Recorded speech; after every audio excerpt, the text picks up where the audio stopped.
It begins in 1861. I have just inherited the throne of the Netherlands. This video is purely for entertainment and does not infringe on copyrights or laws. The rights to the novel and image belong to the original author. We do not claim ownership. Don't like waiting and want to listen to this fanfic in full now? Subscribe to our Patreon, where you'll find the best fanfics. Chapter 926: Hugo's successful journey from literature to politics.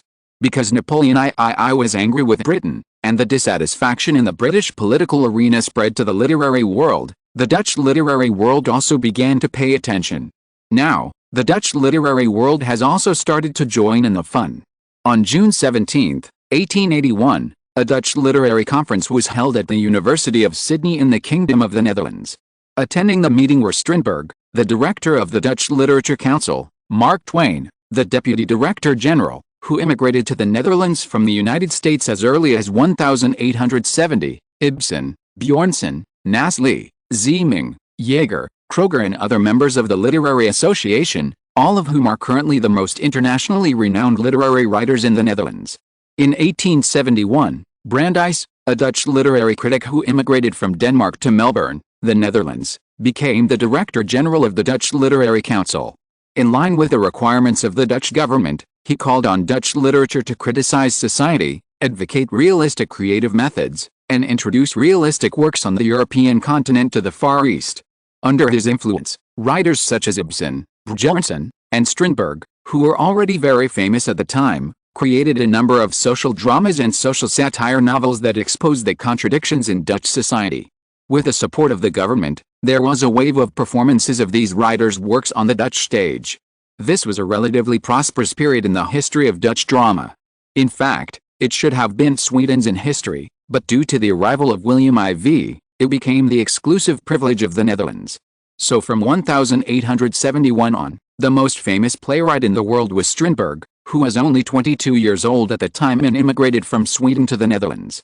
His realistic historical drama Teacher Olaf in 1872, the first truly successful naturalistic one-act play in the history of European and even world drama Misjali in 1877, and the earliest expressionist drama in Europe To Damascus in 1879, all made him famous in the world drama world. It was under such circumstances that Strindberg became the Secretary General of the Dutch Literary Council in 1880. At the age of only 31, he was the youngest generation of literary masters in the world and the person who managed a country's literary world.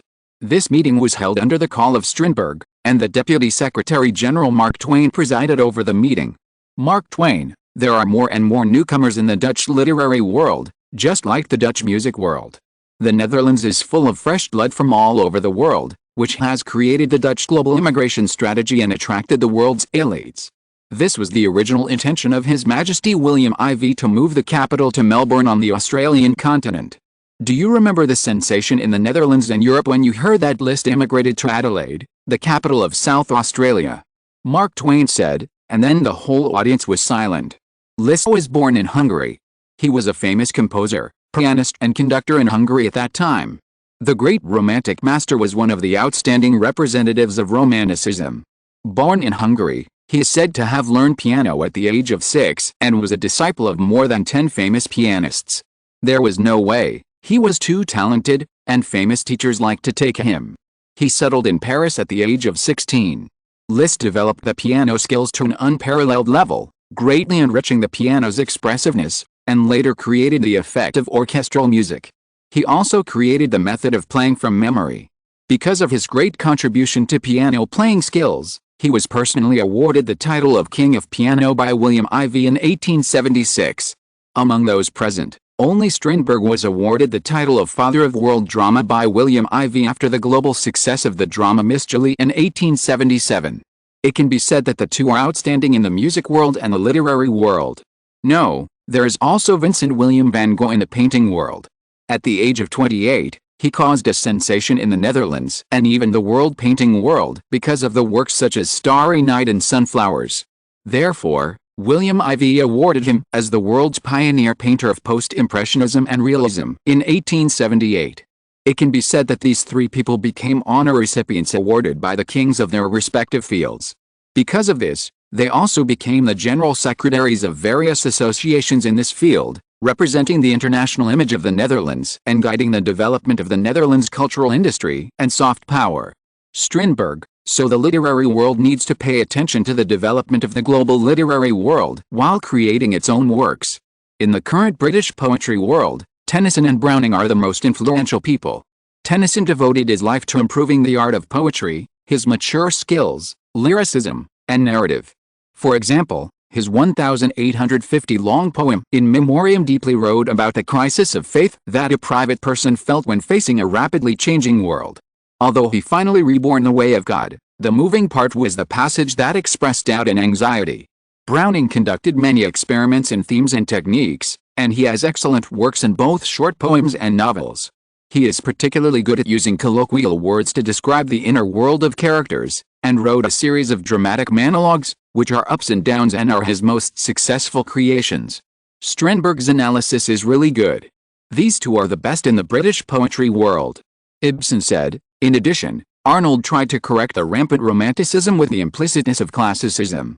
He wrote some good poems in his youth, but later turned to literary and ideological criticism and made other significant achievements.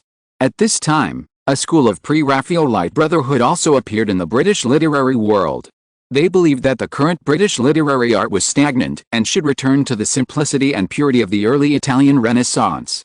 In the four aspects, Rossetti's The Divine Woman in 1850 is the representative work. His sister Christina Rossetti also wrote fresh and euphemistic lyric poems, which are characterized by a rich religious feeling. Another important British poet is Swinburne, who sang praises of democracy and sex between men and women. His works were influenced by French symbolist poets, especially Baudelaire. The rhyme and image are suggestive and have a charming power. The main poetry collections are poems and ballads from 1866 to 1878 and the summary in 1880. This poetry collection was popular among many young people in Britain and even Europe.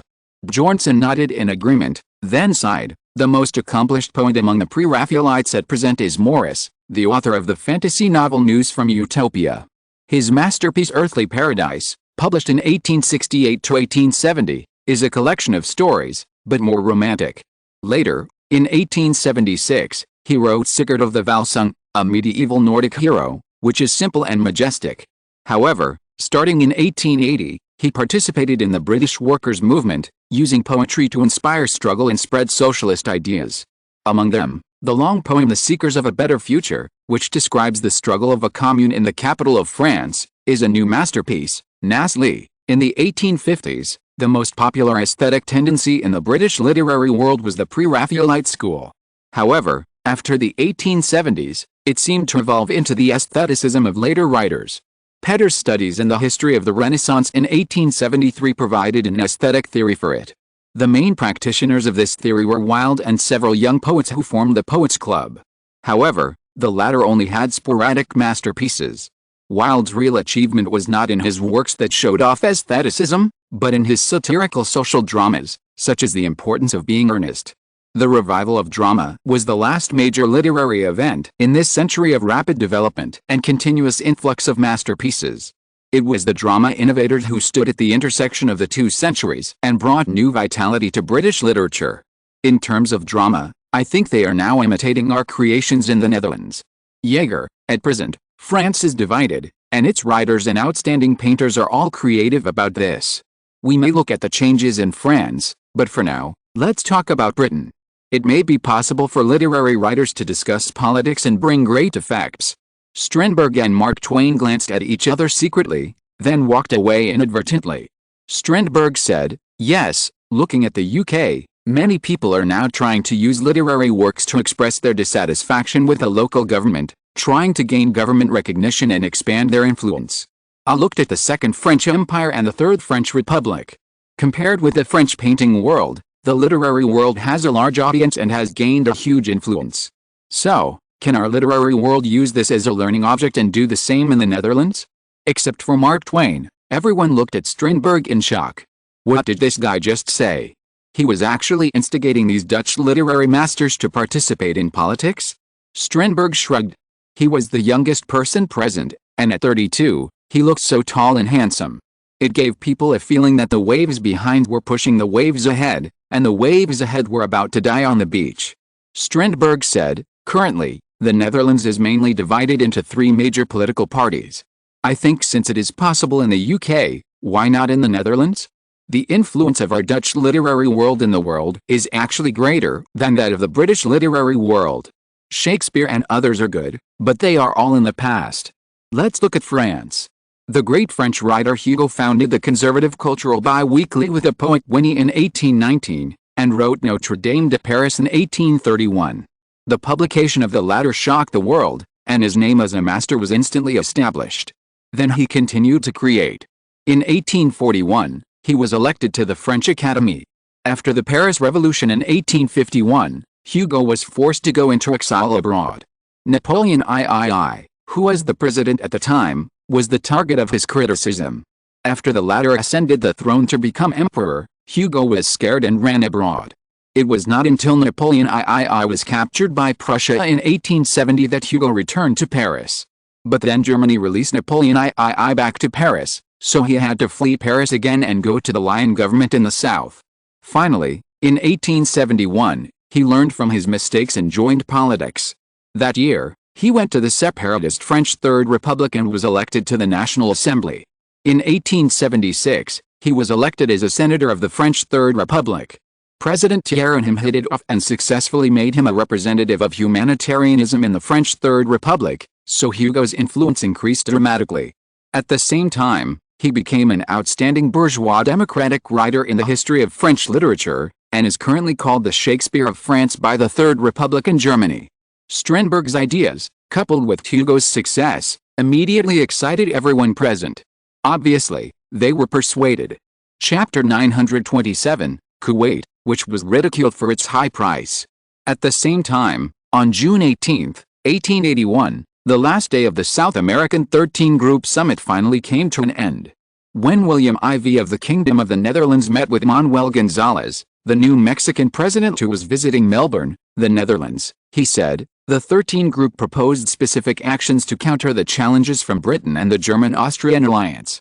The Netherlands fully supports the passage of the 13 Group's defense constitution and supports Mexico in improving its self-defense capabilities. William IV looked at Manuel and said, "Our two countries are both coastal powers on both sides of the Pacific Ocean. The Netherlands has a naval base in Mexico. Now Mexico has joined the 13 Group led by the Netherlands.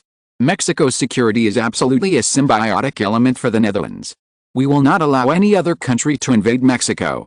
As the King of the Netherlands, I can ensure that the Netherlands is serious about its agreement to stand on the side of Mexico when Mexico faces an invasion." Manuel Gonzalez was naturally delighted when he saw this. For this reason, he also stated on behalf of the Mexican government, Mexico will become the most steadfast ally of the Kingdom of the Netherlands in North America. Yes, we are a more suitable ally of the Netherlands than the United States. On June 19, 1881, William IV of the Kingdom of the Netherlands and Mexican President Manuel Sackers signed an alliance agreement in Melbourne. In the treaty, the Netherlands and Mexico provided guarantees for each other's territorial rights and special interests in North America and Latin America. The treaty stipulates that if one of the contracting parties goes to war with another country in order to protect the above rights and interests, the other contracting party shall immediately provide assistance and fight together. At the same time, it stipulates that the term of the alliance between the Netherlands and Mexico is 10 years. The Netherlands actually allied with Mexico publicly? This news is shocking, even not less than the German-Austrian alliance announced on June 9. Why? Because the most critical and initial goal of the German-Austrian alliance was to establish a Latin American joint fleet, and one of the bases was built on the Yucatan Peninsula, which was originally occupied by the Austro-Hungarian Empire. It is in the southeast of Mexico, bordering Guatemala and Belize. The German-Austrian alliance just said that it would station troops there, and then the Netherlands formed an alliance with Mexico, which had lost its territory. Is the Netherlands preparing to confront those two countries and turn the table to fight? In particular, the official announcements of the two countries show that the main content of this treaty is, first, if any of the two contracting parties believes that the rights and interests mentioned above are endangered, they should notify each other to adopt a common policy to defend them. Second, if any of the two contracting parties is attacked by one or more countries for defending the rights and interests mentioned above, no matter where the attack occurs, The other contracting party shall make peace with Mexico by providing military assistance to fight together, negotiation to armistice. Third, the Netherlands recognizes Mexico's additional sovereignty over the Yucatan Peninsula. Mexico recognizes the Netherlands' jurisdiction over the Strait of Malacca, and Mexico also recognizes and acknowledges that the Netherlands' current rights and interests in various deployments in Latin America are legal. Mexico stated that as long as it does not violate Mexico's national laws, Mexico allows the Netherlands to build garrison bases in Mexico. Fourth, Mexico recognizes the Netherlands' special interests in various parts of Latin America and the Netherlands' right to take necessary measures to protect its allies. Fifth, Britain strictly maintains a neutral position on the ongoing sovereignty disputes between Mexico and the northern United States of America over California and Arizona, Mexico and the southern Confederate States of America over Texas and New Mexico. However, the Netherlands will understand Mexico's position. The treaty specifically notes that if other countries or several countries join the war against Mexico, the Netherlands will immediately assist Mexico in fighting together, and should also appear in a unified position when making peace. The result between the Netherlands and Mexico can make Britain mixed. What is worrying is that the Netherlands and Mexico have turned to the Netherlands. With a population of more than 10 million, Mexico is a great power in America that has caused great trouble to Britain. The good news is that Germany and Austria have ambitions for Mexico. Now that the Netherlands is directly confronting Germany and Austria, Britain may be able to reap the benefits and sit on the mountain to watch the tigers fight. Compared with the contradictions in Britain, the people in the Netherlands have fewer contradictions, because they have a high degree of trust in William IV. On the contrary, they think that every step taken by the Dutch king will be meaningful, so they are guessing what kind of benefits the Netherlands can get from it this time. However, when everyone is speculating about what changes the alliance between Mexico and the Netherlands will bring to the international situation, the Netherlands seems to never want to focus too much on one place. On June 20, 1881, the summit on the Balkan Peninsula issue continued, because the attitudes of all parties were different. Especially the Austro-Hungarian Empire challenged the Dutch summit's dominance, saying that the summit should not be held only in the Netherlands, but should be held in a member state rotation system. It should be held in other countries next year. Period. The Austro-Hungarian Empire's opinion was supported by Italy, Bulgaria, Montenegro, and Bosnia and Herzegovina, but the Ottoman Empire did not express its position. The Russian Empire, Serbia, the Kingdom of Greece, and North Macedonia supported the Kingdom of the Netherlands, with 5 countries each. The latter countries believed that the Albanian province was the best place to hold the meeting. At this time, when everyone thought that the Netherlands would lose in the proposal, suddenly, the Netherlands won the support of Montenegro in a vote on June 21, 1881. At the same time, the Kingdom of Greece signed the United Nations Strengthening Economic and Trade Agreement with the Kingdom of Montenegro. The Kingdom of the Netherlands is willing to set up trade points on the border between the two countries to deepen the scope of trade between the two countries. At the same time, the Albanian province will establish a port alliance with Montenegro, and the two countries will jointly cooperate in the construction of trade ports. Montenegro's approach to the Netherlands makes people understand that when the interests are large enough, it can still move people's hearts. Just when everyone thought that Montenegro was a big deal of the Netherlands, on June 21, 1881, the Ottoman Empire and the Netherlands signed an agreement on mutual visits of ships in the Indian Ocean, which was surprising. In particular, the Ottoman Empire actually supported the Netherlands in purchasing Kuwait in the Persian Gulf, and the Netherlands actually exchanged 10 steam battleships for Kuwait at an unprecedentedly high price. According to the price of a steam battleship, the unit price is £150,000, which is £1.5 million, 3.75 million Dutch guilders per ship, and 10 ships are 37.5 million Dutch guilders. This is a huge amount. Let's review the history of countries' purchases in the Middle East in previous years. The Netherlands bought the United Arab Emirates, the territory of William IV, August 10, 1866, for £1 million. Prussia, £1 million to buy the Qatar Peninsula, August 10, 1866. Dutch Prime Minister Thorbecke and Prussian Prime Minister Bismarck put pressure on the Ottoman Empire together, and the purchase was successful. On August 15, 1866, French Prime Minister Olivier, Italian Prime Minister Marco Manghetti, Spanish Prime Minister Ramon Narvaez and Portuguese Prime Minister Barreto jointly visited Constantinople. France, Italy, Spain and Portugal also expressed their interest in Prussia and the Netherlands' purchase of Constantinople's Arabian Peninsula territory. Portugal, Oman was divided into three parts, from Riyadh on the southern border of the western Oman region to Amal and Mu'in in the southeast, the future Dhofar province of Oman, for £500,000.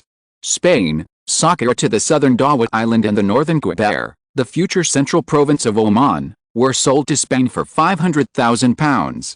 French Empire, the rest from Gurat, Kaaba to Maskat in the east and Sahar in the north, the future Zahira province, Interior province, East 1 North province, East 1 South province, Maskat province, North Batna province, were all bought by the French Empire, worth £1.6 million. Italy, it bought Yemen from the west of the border with Oman to the east of Attic City, mainly in the future Mara province, Hadramawt province, Shabwa province. The area is twice the area of western Yemen. Despite the large desert, Italy still wanted to take this huge territory, so it paid £1 million. Britain took over the area extending from the west to the Red Sea, Jaf, Sada, Hajjah, Maut, Hodeidah, Zamar, Ib, Abayan, Lahij, Taiz, Dali. Obviously, Britain controlled the Suez Canal and did not want to be controlled by other countries on the Indian Ocean side. Therefore, taking over here would allow them to confront Prussia, which occupied Somalia in the south. The two countries formed a confrontation in the Gulf of Aden. The bid was the same as France's, £1.6 million. The Ottoman Empire earned a total of £7.2 million from selling land. In addition, the Netherlands bought Kuwait for £1.5 million this time. The Ottoman Empire received £8.7 million from selling land, which was much more than the $7.5 million Hussein received when he bought Alai from the Shah Empire, and also more than the $15 million that Napoleon I of France received when he sold Louisiana to America, $3 million to buy more than 2 million square kilometers of Louisiana, 17,800 square kilometers of Kuwait, the latter less than 1% of the former. However, it must be said that President Monroe of America took advantage of Napoleon I's defeat in Europe to buy Louisiana. It can be said that even William IV envied him. You know, that is the Amazon River Basin, the real mother river of the future America, which runs through the north-south basin of the central United States and has played a qualitative role in the river transportation industry of the United States. However, envy fell into the divided southern regime, which is extremely ironic. Although William IV envied him and made more money than himself, his involvement in the oil industry in the Middle East would definitely be a huge investment for the Netherlands in the future. When oil began to replace coal and become the main source of power, William IV's deployment would make people realize how powerful he was. As for now, let's just stay put. Kuwait has become another natural gas treasure land in the Middle East for the Netherlands. I don't know what expressions those who mock the Netherlands will have in the future. I'm really looking forward to it. Chapter 928. Degrading Bismarck at the William IV Diplomatic Academy?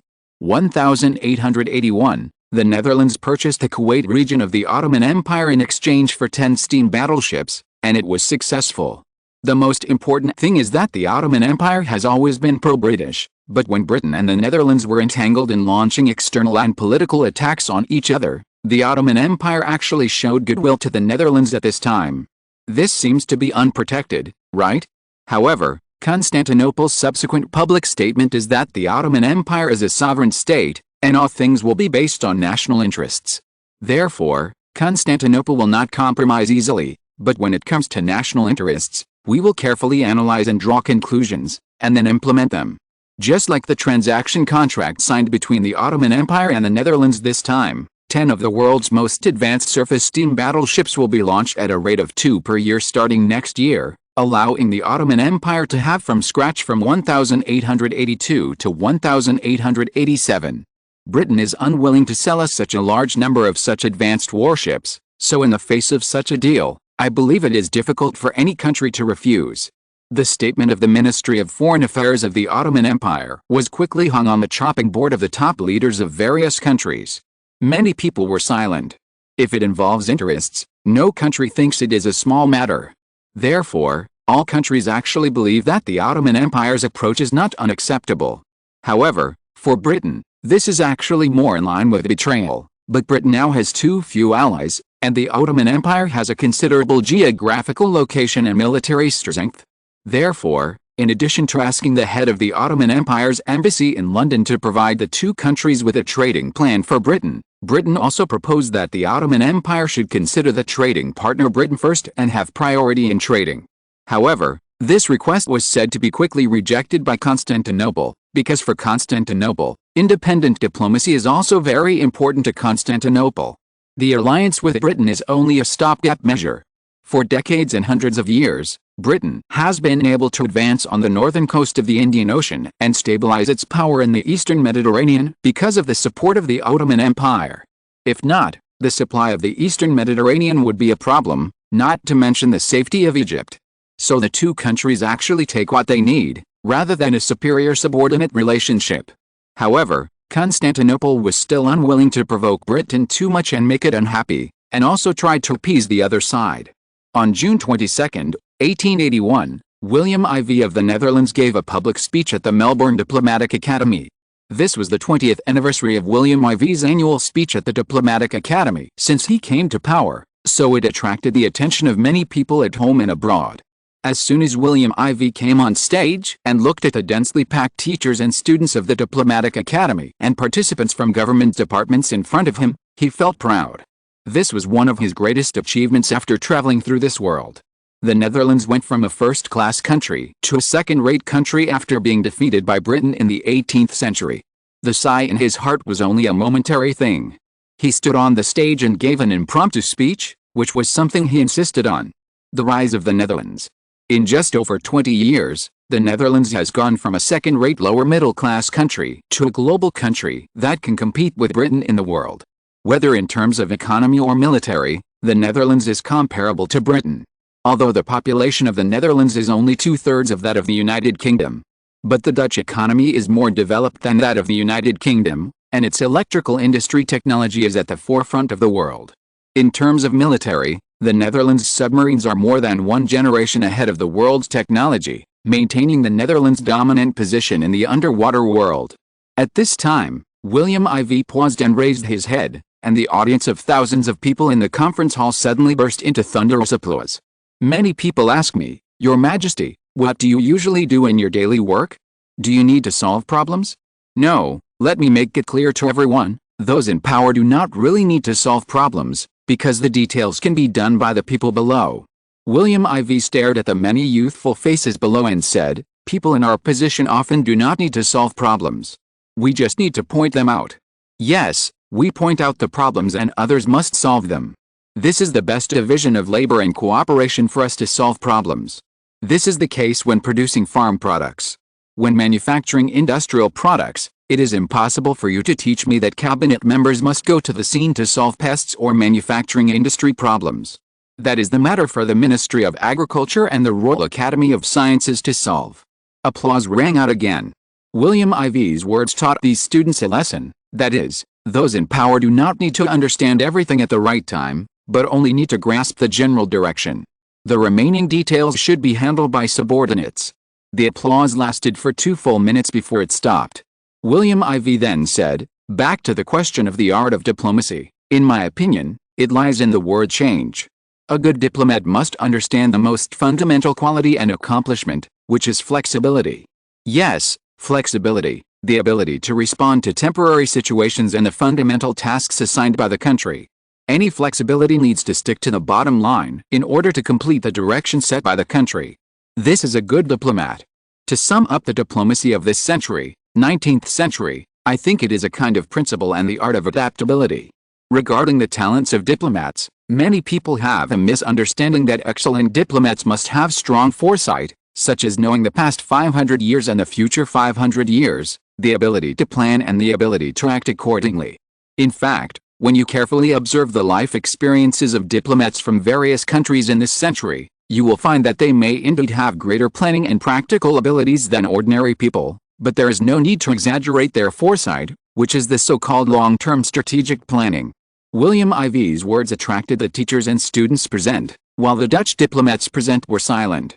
Students represent the future expectations, while diplomats represent the present of the Netherlands' diplomatic power. One is in expectation, the other is in practice, so the experience is naturally different. William IV guessed what the people were thinking after hearing the voice transmitted by the small loudspeaker. So he dropped a bombshell and said, "The German Empire is such a typical example. Yes, in my eyes, Bismarck is considered by many to be a European diplomat with excellent foresight. It seems that only the deceased British Viscount Palmerston and the Austrian Empire's Metternich can be compared." Seeing William IV mention Bismarck, everyone could see from his tone that William IV didn't care. For some reason, everyone was relieved. After all, the German-Austrian alliance seemed to be in conflict with the Netherlands and Latin America. If His Majesty showed unprecedented concerns, then everyone present would understand that His Majesty was not sure about how to deal with the other party. On the contrary, looking at His Majesty's current appearance, he didn't seem to be worried at all, which could reassure people. Whether William IV knew the effect, I'm afraid no one except himself knew. Bismarck is not that great. Perhaps when you analyze his diplomatic achievements, you will not want to praise his foresight. If you don't believe it, take his masterpiece, the Franco-Prussian War, as an example. In 1870, he dealt with the issue of the succession to the Spanish throne. He might have been encouraging the Hohenzollern royal family to inherit the Spanish throne and would have been concerned about diverting the French attention in the Rhine region. His original intention was to promote his approach of recovering southern Germany without fighting rather than taking the opportunity to provoke France. Therefore, Bismarck had a long communication with the Russian Empire on the issue of peacefully recovering southern Germany, so that the strong reaction of the French was not considered by Bismarck, at least at the time. Bismarck should not have expected the French to be so active at a meeting. Chapter 929 Bismarck without long-term strategic planning. Kingdom of the Netherlands, Melbourne, Diplomatic Academy. Today, all the teachers and students of the school gathered in the lecture hall. Because today is the 20th anniversary speech of His Majesty William IV of the Kingdom of the Netherlands. Moreover, the theme of His Majesty's speech today is very attractive. His Majesty William IV's theme today is German-Austrian Alliance and Bismarck. This is not only a topic of interest to the Netherlands, I believe that most people in the world like to talk about this topic. William IV ignored the thoughts of the people below. He stood on the podium and said, "In my opinion, Bismarck is the initiator of the German geopolitical revolution. I call him Bismarck the White Revolutionary." Bismarck the White Revolutionary. The people, including Nicholas Pearson, the first deputy foreign minister of the Kingdom of the Netherlands, fell into deep thought. Pearson muttered to himself, "Sure enough, compared with my diplomatic mission in Berlin for several years, Your Majesty knows Bismarck better." Others also nodded in agreement. On the stage, William IV continued his analytical explanation, "We should realize that in the turbulent diplomatic world of the 19th century, nothing is stable. France in 1863 still tried to dominate Europe, but after 1871, the French shifted their attention to internal divisions within France, or to colonies around the world. Before 1866, the Austrians tried to focus on the Greater German Confederation. After losing the 7 Weeks' War between Prussia and Austria, Austria had to compromise with Hungary and established Austro-Hungary, becoming more restrained. After the Franco-Prussian War, Germany was established and France was defeated. Austria-Hungary no longer looked north and west. The newly established Austro-Hungarian Empire cleverly focused on the Balkan Peninsula. A nose-head-raising incident also happened in the Russian Empire in 1848. The Tsar firmly believed that he was the savior of Europe.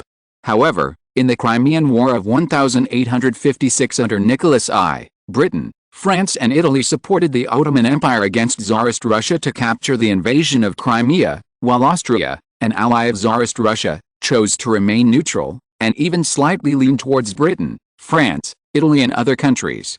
In the end, Nicholas I died with hatred. In 1856, Alexander II succeeded to the throne. 25 years later, Alexander II touched the interests of others in his domestic political reforms and was assassinated. My cousin, who was 4 generations apart, became Alexander III. The Russian Empire seems to be much more docile now. Of course, this is only what we see on the surface. Whether it will be or not is still an unknown. In short, the Tsars of all generations could only have some ideas in their hearts about breaking through the Black Sea Agreement. As William IV talked about the changes in the international situation, all the teachers and students of the school and the staff of the Ministry of Foreign Affairs compared their inner thoughts very seriously. William IV, so which diplomat is sure to put forward a long-term plan at this time? In 1862, Bismarck became the Prime Minister of Prussia. Did he foresee that he could successfully launch 3 dynastic wars and unify Germany at that time? This question raised by William IV made people stunned, and many teachers and students remember this question. Because William IV had said in his opening remarks that at the end of the speech, he would ask teachers and students their own questions to see if anyone was not serious. So this immediately gathered the energy and spirit of many people on the podium. Seeing them taking notes, William IV smiled slightly, and then said, "This is obviously not possible, but these 3 wars and the unification of the country were completed in less than 10 years. If he can't be sure that he foresaw things that happened in a few years when he was Prime Minister, then it means that he obviously has no long-term strategic planning ability worth boasting about." Of course, I don't think this is a disparagement of Bismarck himself. I think this so-called long-term planning ability is something that exists in historical novels. At least, it does not exist in some recognized European diplomats. Didn't Talleyrand, the diplomat of the French Empire, say it sarcastically? At the Vienna Conference, the Prime Minister of the Butterfly Kingdom, Austrian Empire, Metternich, could not even foresee what would happen a week later. We are not sure whether this sentence is sarcastic or exaggerated, but Metternich did not foresee that Napoleonized Bonaparte's empire would be over in 1813. That is for sure. If he had not been allowed to do so, he would not have sent the Habsburg princess to Paris and wanted to continue to make peace with Paris. William IV looked at the audience and said, "Look, so no diplomat really foresaw what would happen outside. We should not deify diplomats. All of you present have already or are still waiting to take this position. In the future, please do not deify yourself to the point where you cannot step down. At that time, you will harm others, yourself, and the country. What I need is your pragmatic attitude, not personal worship." William IV, of course, these diplomatic masters also have their own skills. At this point, the masters of diplomacy are like chess masters. They do not lose themselves in the speculation of the long-term consequences of their actions, but ask themselves whether this step can change our own situation. If so, then take this step. In other words, the ability to adapt to changing circumstances is the key to a diplomat's success. This is my understanding. This is Your Majesty's opinion. Everyone's notebooks rustled. Let's go back to Bismarck and use him as an example. What was the reason why Bismarck was still able to achieve his fame in the Franco-Prussian War? He was better at adapting to changing circumstances than his contemporaries. On the basis of the Second Empire's self-destruction, the deliberate leakage of the Ems telegram between Bismarck and Napoleon II further angered the French and presented them as invaders in the international community, putting the French in a desperate diplomatic situation. Although Bismarck had not anticipated the outcome beforehand, as long as the outcome could be achieved under Bismarck's operation, that would be enough. Bismarck was obviously very proud of his ability. His diplomatic route was full of various political secrets. He regarded diplomacy as a complete backroom politics. He presided over the cabinet politics with obvious Bonapartist characteristics, and the characteristic of Bonapartism was precisely that Bismarck could speculate. Bismarck would never firmly choose anyone. For example, he admired the friendship between the Russian Empire and Germany in his heart, but in private, in order to meet the requirements of the German-Austrian alliance allies, he would not reject the choice of confronting the Russian Empire. William IV took a sip of water from the water cup to moisten his throat, then said, that is to say, in order to achieve his strategic goals, Bismarck could make often contradictory choices, and all this reflects that the diplomatic stance of the German Empire during the Bismarck era would not strongly support anyone, but at the same time could not get strong support from any party. The reason why his line could persist was because the interests of all parties were intertwined, and none of them had the ability to implement their own wishes to the end. Then the question is, facing such a Bismarck, facing such an iron-blooded prime minister who had presided over the establishment of the German Empire for 10 years, how should the Netherlands respond? If you're listening to this novel on a channel other than Fanfic World, it means they downloaded and uploaded it without effort. We cordially invite you to visit our channel, Mundo Fanfic Novelis. There you'll find the original version of this story, and you can explore many other novels of various genres. We're waiting for you to immerse yourself in a world of incredible novels. Chapter 930: Bismarck's Balance of Power Diplomacy. How should the Netherlands respond to the provocation of the German-Austrian alliance? William IV continued to give a speech at the Netherlands Diplomatic Academy. In short, at present, no one likes the German Empire, but they all need Germany. Germany hopes to make as many promises as possible to attract partners, but does not want to assume obligations for this. The reinsurance treaty is a concentrated expression of this policy. Germany is unwilling to put itself at the core of the Austro-Russian conflict, such as the Balkan issue, but hopes to continue to defend the Triple Alliance. For this reason, it did not hesitate to create the Triple Alliance to stabilize Austria-Hungary, but secretly borrowed the power of Britain to evade its obligations to fight against the Russian Empire. At the same time, it hopes that the Russian Empire will not flirt with France. Although Alexander II did not fall for his trick, his death has made the relationship between Russia and Britain move in the direction that Germany hopes. However, the new Tsar Alexander II does not seem to be fooled at all. Everyone was brought in by William IV's vivid portrayal. If you hear this, perhaps you will say that his diplomatic achievements are entirely due to his adaptability and speculation. But I tell you, in fact, I am against this statement. The overall level that has lasted for nearly 10 years since the Berlin Conference cannot be just the result of the speculation of its founder, an upright person. Diplomacy is the art of adaptability for principled people. Adaptability without principles is pure political speculation. The result was the occupation of Paris by Prussia before Napoleon III, and the diplomatic bitter fruit interpreted by the Second French Empire.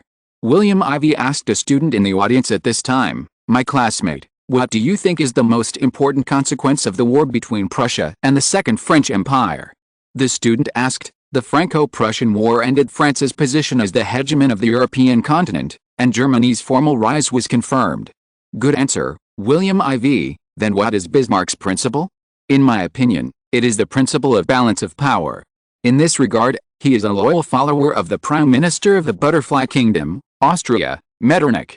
Because the diplomacy he believed in and used was almost all based on the principle of balance of power, which, like the aristocracy and the French language, constituted the diplomatic structure of old Europe. Each country would compete for its own interests under the premise of balance of power. Although the military meanings in their eyes were different, they would try their best to avoid the collapse of the balance of power. The belief in the balance of power and the fear of the consequences of the destruction of the balance of power structure made the diplomats of old Europe generally believe in the moral norms and principles based on the balance of power. In Europe, whether it was Metternich, Castlereagh, Palmerston, Kolchakov, Talleyrand, Boyce, Schwarzenberg, Hardenberg, Bismarck, etc., they were all such a group of people, not just Bismarck. Take the above-mentioned Napoleon III, who had no principles and loved to play speculation, as an example. His problem before the Franco-Prussian War was that he over-optimistically evaluated France's national strength and international status. He did not realize that France's international reputation had declined after the Austro-Prussian War. Nor did they see that the security and greatness of such a progressive liberal empire depended on the friendly relations between Britain and Poland and its neighbors. France had angered these two countries at the same time on the Italian, Belgian and Polish issues. France had in fact threatened the balance of power by taking land from the Sardinian royal family to restore the natural border, limiting the southern invasion of the Russian Empire on the issue of the Near East, and expressing its desire for Belgium. On the issue of South Germany, which the great powers did not care much about, France wanted to stand on the side of France to attack the attacking Prussia. Without the clear position of the great powers, CAO showed an extremely aggressive attitude, as if France could still form the German Empire. William IV said very seriously, "Then the result of such speculation is that France is unprecedentedly isolated on the issue of the Franco-Prussian War. The British are unwilling to intervene due to the Belgian issue. The people of the Russian Empire stand aside because of the Near East issue. The Austro-Hungarian Empire only wants to take advantage of France's victory to gain benefits, and South Germany simply joins Prussia." On the contrary, Bismarck has much more principles than Napoleon III on issues of principle. William IV asked, "Prussia is full," which was his summary of the dynastic war. Under his maneuvers, we see that he hopes to establish a new balance of power to replace the Vienna system with Germany, or the three empires of Germany, Austria-Hungary and Russia, and the Triple Alliance. The purpose of uniting with Russia is to create what he believes to be the most reliable political alliance in European politics, the coordination between monarchs. The purpose of uniting with the Austrian Empire, or the later Austro-Hungarian Empire, is to oppose the liberal Greater German ideal. The essence of establishing the alliance of the three empires is to establish a conservative Holy Alliance against revolution, which will bring long-term peace to Europe like the Holy Alliance of 1815. To put it more romantically, everything will return to the old Europe in the eyes of the Junker aristocratic chicken group. Bismarck never changed this point, and he did not speculate with anyone on this point because it was a principle he adhered to. Interestingly, Bismarck's attitude towards France also showed his adherence to the principle of balance of power. He swore that France was an indispensable part of the balance of power in Europe. After Bismarck defeated Napoleon III's Second Empire in 1871, although he gave face to Britain and released Napoleon III back to Paris, he supported the independence of southern France and established the French Third Republic with Lyon as its capital, allowing it to confront Paris in the north, achieving a certain degree of balance of power for Berlin, and also a buffer for Britain's support for Paris. Britain should also be aware of this, but this is also in line with Britain's expectation that it does not want to see France become strong again to challenge British interests. So Bismarck understood the nature of the British, so he successfully split France. You can see that it has been 20 years since he took office in January 1862. During his tenure as Prime Minister of the German Empire, Bismarck's policy of reconciliation and oil consumption with France was also part of his policy. The reason he did this was to check and balance Britain and hit the Austro-Hungarian Empire. It was also a warning to the Russian Empire. This was still based on his inner principles. William IV said this: his throat was hoarse, so he drank warm water, and the whole audience was quiet, so he continued to speak. Finally, I want to make a summary of Bismarck's content in my speech this time. Since Bismarck presided over the Berlin Conference attended by major powers in 1878, the German Empire has been recognized by various countries as a great power. Bismarck's diplomatic pattern, to a certain extent, can be said to be full of the style of outstanding diplomats in old Europe. They believe that diplomacy is the business of smart people and aristocrats. In short, it is the business of the cabinet and backroom politics. He rejected mass politics from the bottom of his heart and used public opinion as a political tool. This is easy to understand. After all, the envoys of European countries are all from aristocratic families. Public opinion was first introduced into politics during the reign of Napoleon I in France in the early 19th century.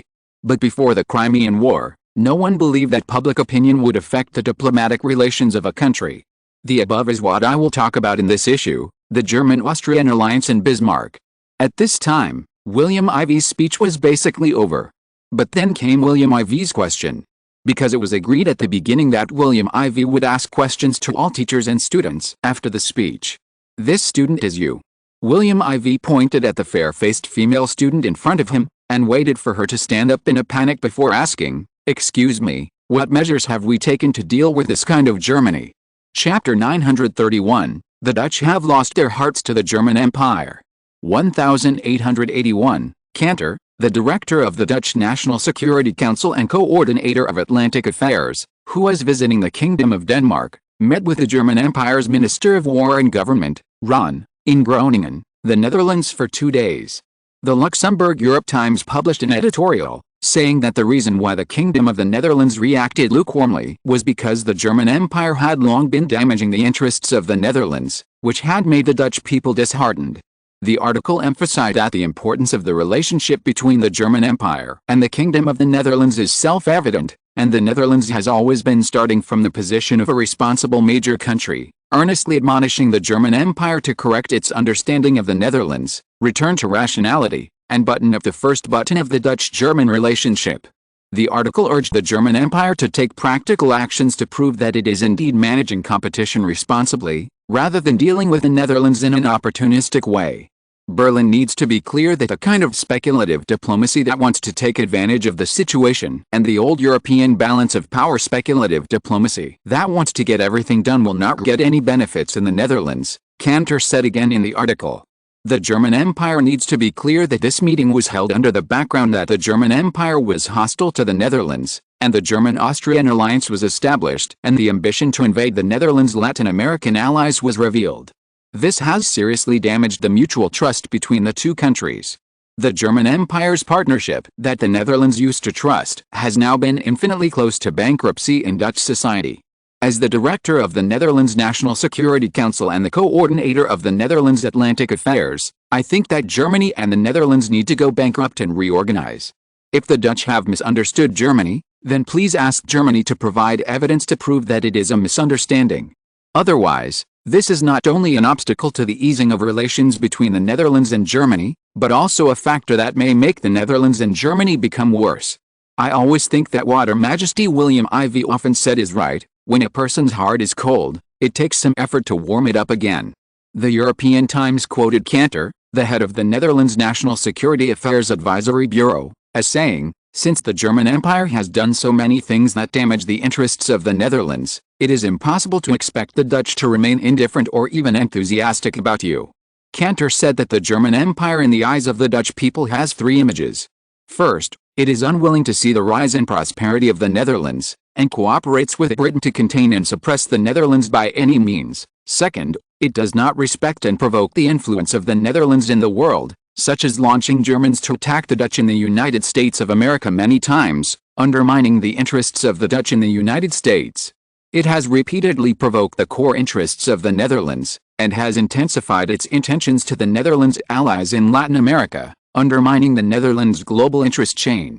Third, the German Empire likes to say one thing and do another.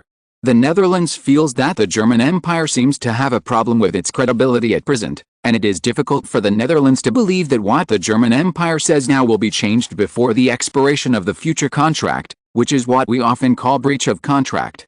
Cantor said that he had directly emphasized to the German Empire's Minister of War and Government, Roon, that it was the German Empire that constantly used actual actions to confirm and strengthen the three impressions of the Dutch.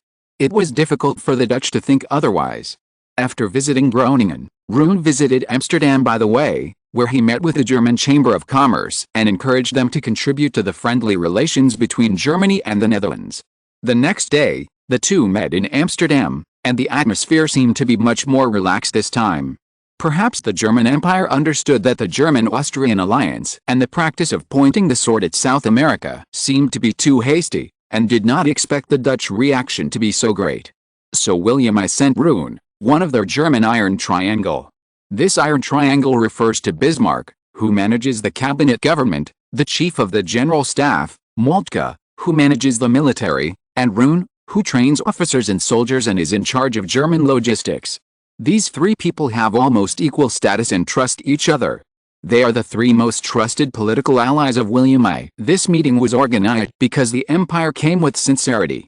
Perhaps it was Cantor's strong dissatisfaction on the first day that made Berlin retreat. On June 24, 1881, the Dutch National Security Director Cantor and the German Minister of Military Affairs and Logistics Ron met in Amsterdam, the original European capital of the Netherlands.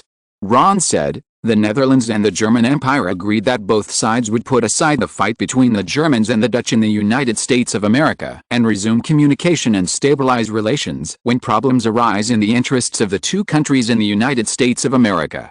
Cantor said, "What the German Empire has done for a long time has repeatedly disappointed and indignant the Dutch society, which originally had goodwill towards Germany, and made the Dutch people feel increasingly cold. Now many Dutch people who were originally pro-German do not believe that Germany can change its course quickly. In particular, a large number of Dutch people in the Far East now express that they do not believe that Berlin will change its hostile attitude towards Dutch opportunism, especially on the issue of Latin America. They believe that Germany is preparing to take advantage of the Anglo-Dutch fight to grab territory." However, as if after the venting visit, Cantor also said with an expectant tone, "The Netherlands and the German Empire are closely connected. The two countries have been good partners for many years and have reached many cooperations, such as African colonies, the purchase of territory in the Middle East, and the French Rights Protection Action. These are the achievements made by the Netherlands and the German Empire in the past 10 or 20 years. Today, Minister Ronde's visit proves that the relationship between the German Empire and the Netherlands is still promising. The Netherlands expects the German Empire and I to move towards each other, rather than sleeping in the same bed with different dreams." No matter how Cantor expressed his dissatisfaction, the statement of Minister Ron quickly became the information obtained by the spies of various countries in Amsterdam, and this news was quickly spread to various countries. The German Empire actually made concessions to the Netherlands. Many people in the UK had originally moved their stools to sit and watch the show, but now they were dumbfounded. In particular, Crown Prince Edward was furious. "Germany is spineless and has compromised with the Netherlands. We had hoped that Germany would stand on our side, but now, Those idiots in Berlin have given in first. Disraeli, who was in the opposition party and had served as British Prime Minister twice, laughed sarcastically. Bismarck is like Viscount Palmerston, both of them are fence-sitters. To put it nicely, it is a balance of power diplomacy.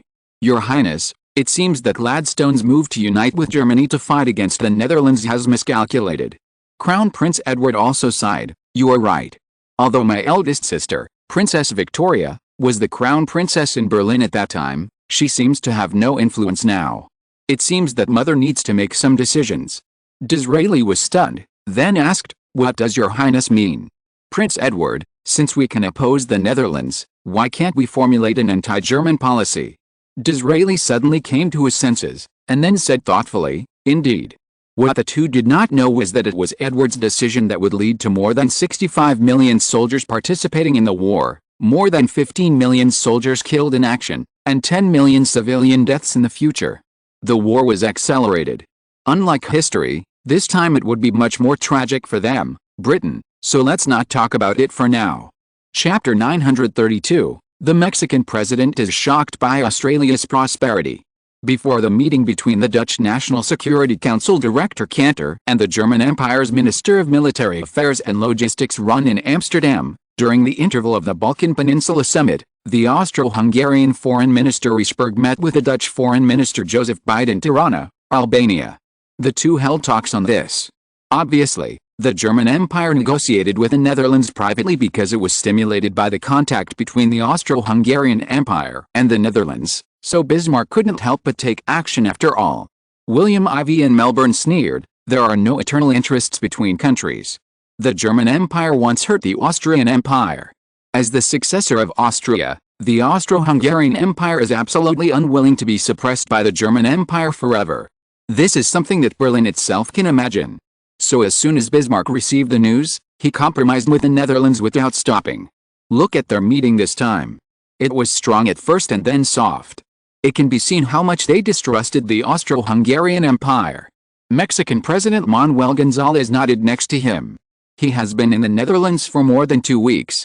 This week, apart from meeting His Majesty William Ivey in front of him at the Melbourne Palace on the first day, he spent the rest of the time wandering between Melbourne, the new capital of the Netherlands, and Sydney, the largest city in the Netherlands. It's not that he hasn't seen the big cities in this world. He has seen New York, London, the United Kingdom, and Paris and Berlin in the Second French Empire. He has also been to Amsterdam, the capital of tulips in the Netherlands, many times. However, Melbourne, the new capital of the Netherlands in the Far East, and Sydney, the largest city, have completely shocked him.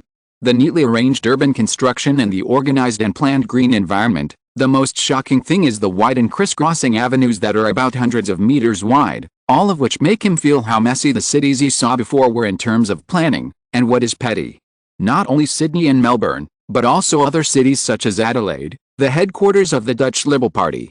It is said that every time the Liberal Party is in power, the South Australian province will receive a lot of development like other provinces and cities under the Liberal Party. It has developed rapidly, so Adelaide has been confirmed as the third city on the Australian continent. The Socialist Party is headquartered in Melbourne. However, as the third largest political party in the Kingdom of the Netherlands, with the establishment of a coalition government by the United Christian Party, it has occupied important cabinet positions in the coalition cabinet government, such as Deputy Prime Minister and Finance Minister Jules Snetten, Foreign Minister Joseph Bite, Education Minister Murray Philip, and Energy Minister Hester, who occupy 4 of the 9 cabinet ministers. So under this force, the New South Wales province currently under construction in the Netherlands is second only to Canberra, the second city in Sydney. Trying to build Canberra into the headquarters of the Socialist Party. At present, he has learned that in the Kingdom of the Netherlands, many people know that this is the Socialist Party expanding its territory, but the New South Wales province has always been the base camp of its ally the Christian Party. The Mexican president does not think it is worth doubting whether the Socialist Party's actions in Canberra will cause the Christian Party, an ally of the coalition cabinet, to turn against it. Perhaps, this coalition cabinet government has begun to produce contradictions, and even Manuel speculates that the next time he visits, perhaps another party will come to power in the Netherlands. Manuel González's thoughts came to him in an instant. Facing the middle-aged William IV, born in 1840, He was 7 years older than the other party, but he had just taken charge of Mexico. In addition, he was also checked by Porfirio Diaz, the former president of the Liberal Party, who was also a strong man in power in Mexico. Compared with William IV's stability, he was in danger of losing his position at any time. In addition, he needed help from the other party, so he lowered his head and said, "Your Majesty's chess moves are really exquisite and amazing. But I have seen Bismarck before when he visited Mexico City. He often looked like he was sure of victory, which was dawning." William IV said indifferently, "That's because you haven't had more contact with him. If you have more contact, you will feel normal. In fact, it is like that. Who makes me admit that the other party's balance of power diplomacy is good, but it is trapped in it, so he can't get out for the rest of his life?" Although Manuel didn't understand, he still looked very attentive and serious.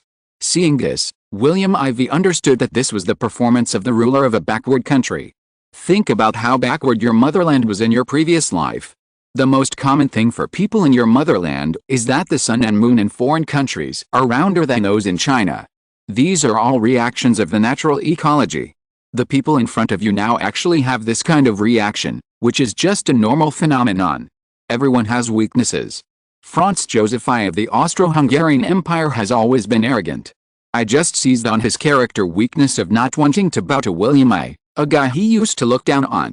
Manuel Gonzalez was about to digest William IV's words, but William IV continued, "In fact, in the whole of Austria and Hungary, who has ever really been convinced by the former younger brother, the Kingdom of Prussia as a dynasty established in the Middle Ages? The pride of the Habsburg dynasty began with Emperor Rudolf I, who established the empire in the 13th century.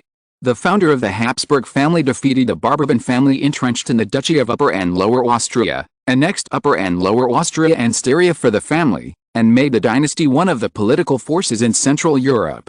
However, the dynasty in this long era was already a feudal flower dynasty, with the family as the core, relying on medieval legal principles to connect various territories.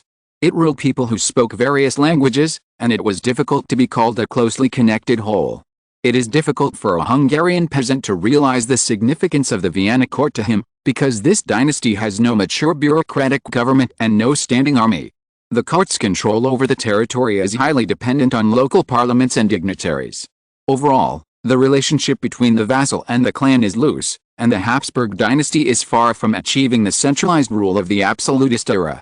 This policy has been continued by Queen Teresa, Charles VI and now Franz Joseph I. The current Austro-Hungarian Empire is still the same.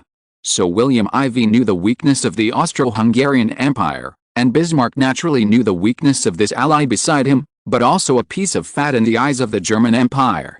In the past few hundred years, the failure of unified centralization often failed rather than succeeded to inspire people's ambition to create the future. It is often a miserable defeat rather than a victory that prompted the rulers of the country to think about the path to optimize national governance. The construction of the new unified state of the Habsburg dynasty began after the 7 Weeks' War, led by Bismarck. It was only after Austria gave conditions to Austria-Hungary that Hungary agreed to join the Austro-Hungarian Empire. And this willingness to join was the disadvantage of the Austro-Hungarian Empire's national unity. It can be said that the current Austro-Hungarian Empire is the most chaotic of all the great powers, so Franz Joseph I, the dual-system Austro-Hungarian emperor, has the least power.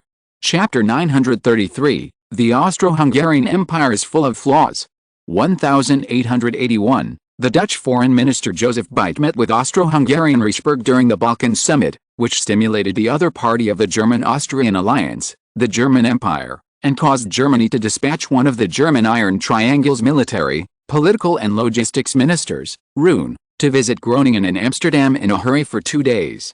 Finally, before Austria-Hungary released its friendly relations with the Netherlands, Germany expressed its easing of tensions with the Netherlands. In response, the Austro-Hungarian Emperor Franz Joseph I seemed to have a constipated expression on his face.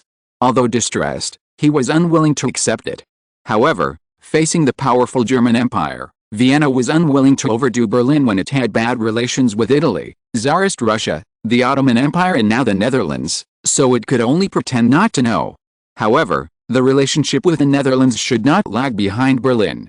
So under the decision of the Austro-Hungarian Empire, on June 26, 1881, The Netherlands and the Austro-Hungarian Empire signed an agreement in Tirana, the capital of the Albanian province of the Dutch Balkan Peninsula. The Austro-Hungarian Empire recognized the existence of the Albanian province of the Dutch Balkan Peninsula. The Netherlands is the Austro-Hungarian Empire's rule over the Principality of Bosnia and Herzegovina. The two countries expressed their willingness to further negotiate on the Balkan Peninsula issue and inject more peace factors into the peace in the region. Now, the Austro-Hungarian Empire and the Netherlands are separated by the Kingdom of Montenegro, and to the east of the Kingdom of Montenegro is the Kingdom of Serbia, an important ally of the Tsarist Russian Empire in the Balkan Peninsula. For a time, the most important players in the Balkan Peninsula gathered around Montenegro. If Italy to the west of the Adriatic Sea is added, Montenegro can be said to have become a sandwich cheese. Kingdom of the Netherlands, Melbourne. Mexican President Manuel Gonzalez has left Melbourne this morning on a delegation escorted by a Dutch warship and is on the route back to Mexico City. He is a talented person, but in an environment like Mexico, it is most important for everyone to protect their own interests, so he and former President Porfirio Diaz will clash sooner or later, William IV concluded. Nicholas Pearson, as the first deputy foreign minister, temporarily took over the duties of the Dutch foreign minister because the foreign minister Joseph Beit was in the Balkans. William IV had to admire Nicholas Pearson because of his strong diplomatic skills. Since he was recommended by his father William II in 1859 and appointed as the Dutch ambassador to the Kingdom of Prussia at that time, he became the person William IV arranged in Prussia in advance to wait for Bismarck to appear. With Bismarck coming to power in 1862, Pearson could be said to have provided the most solid foundation for the Netherlands and Prussia to form an alliance against France in those years, and finally to win over France and Prussia to expand their territory in Africa. The Netherlands relied on the mutual checks and balances between the two countries to protect itself, and also gain tangible benefits. It also made Britain, which had been very wary of the rise of the Netherlands in the early days, take into account the alliance between France, Prussia and the Netherlands, and watch the Netherlands rise step by step, especially the unwillingness of Viscount Palmerston before his death. It was funny to think that the other party was the culprit for Belgium's independence.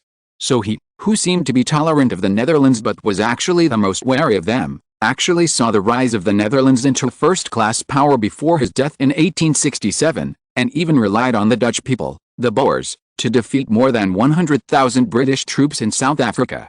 Britain's global prestige was even humiliated after this war, and its military losses were huge. The two parties in the country even blamed each other and attacked each other. Pearson played a major role in the results of this series of planning. Nicholas Pearson agreed with this point very much. However, he was an envoy abroad for nearly 10 years, and after returning to his country in 1867, he continued to serve as the third deputy minister of the Dutch Ministry of Foreign Affairs. The entire diplomatic system was a rigorous profession, so he maintained a degree of what to say and what not to say. William IV, let's not talk about Bismarck first. Now tell me, what do you know about the Austro-Hungarian Empire? Yes, Nicholas Pearson, the current Austro-Hungarian Empire is actually very similar to the former Austria. At that time, Joseph I of Austria had more power, but when it came to the Austro-Hungarian Empire, the other principalities except Austria did not change much, but the powerful Hungary demanded equal status with Austria. Even the Kingdom of Hungary, in addition to recognizing the Austro-Hungarian Emperor as the King of Hungary, put forward the condition that Hungary should have its own cabinet government and parliament. Therefore, the Austro-Hungarian Empire is actually a united empire composed of two kingdoms, Austria and Hungary, and several principalities, but the emperor of this united empire is far less powerful than Queen Victoria in the United Kingdom of Britain. Therefore, I think that the Austro-Hungarian Empire is actually more likely to become a flaw in our attack on the German-Austrian alliance than Germany.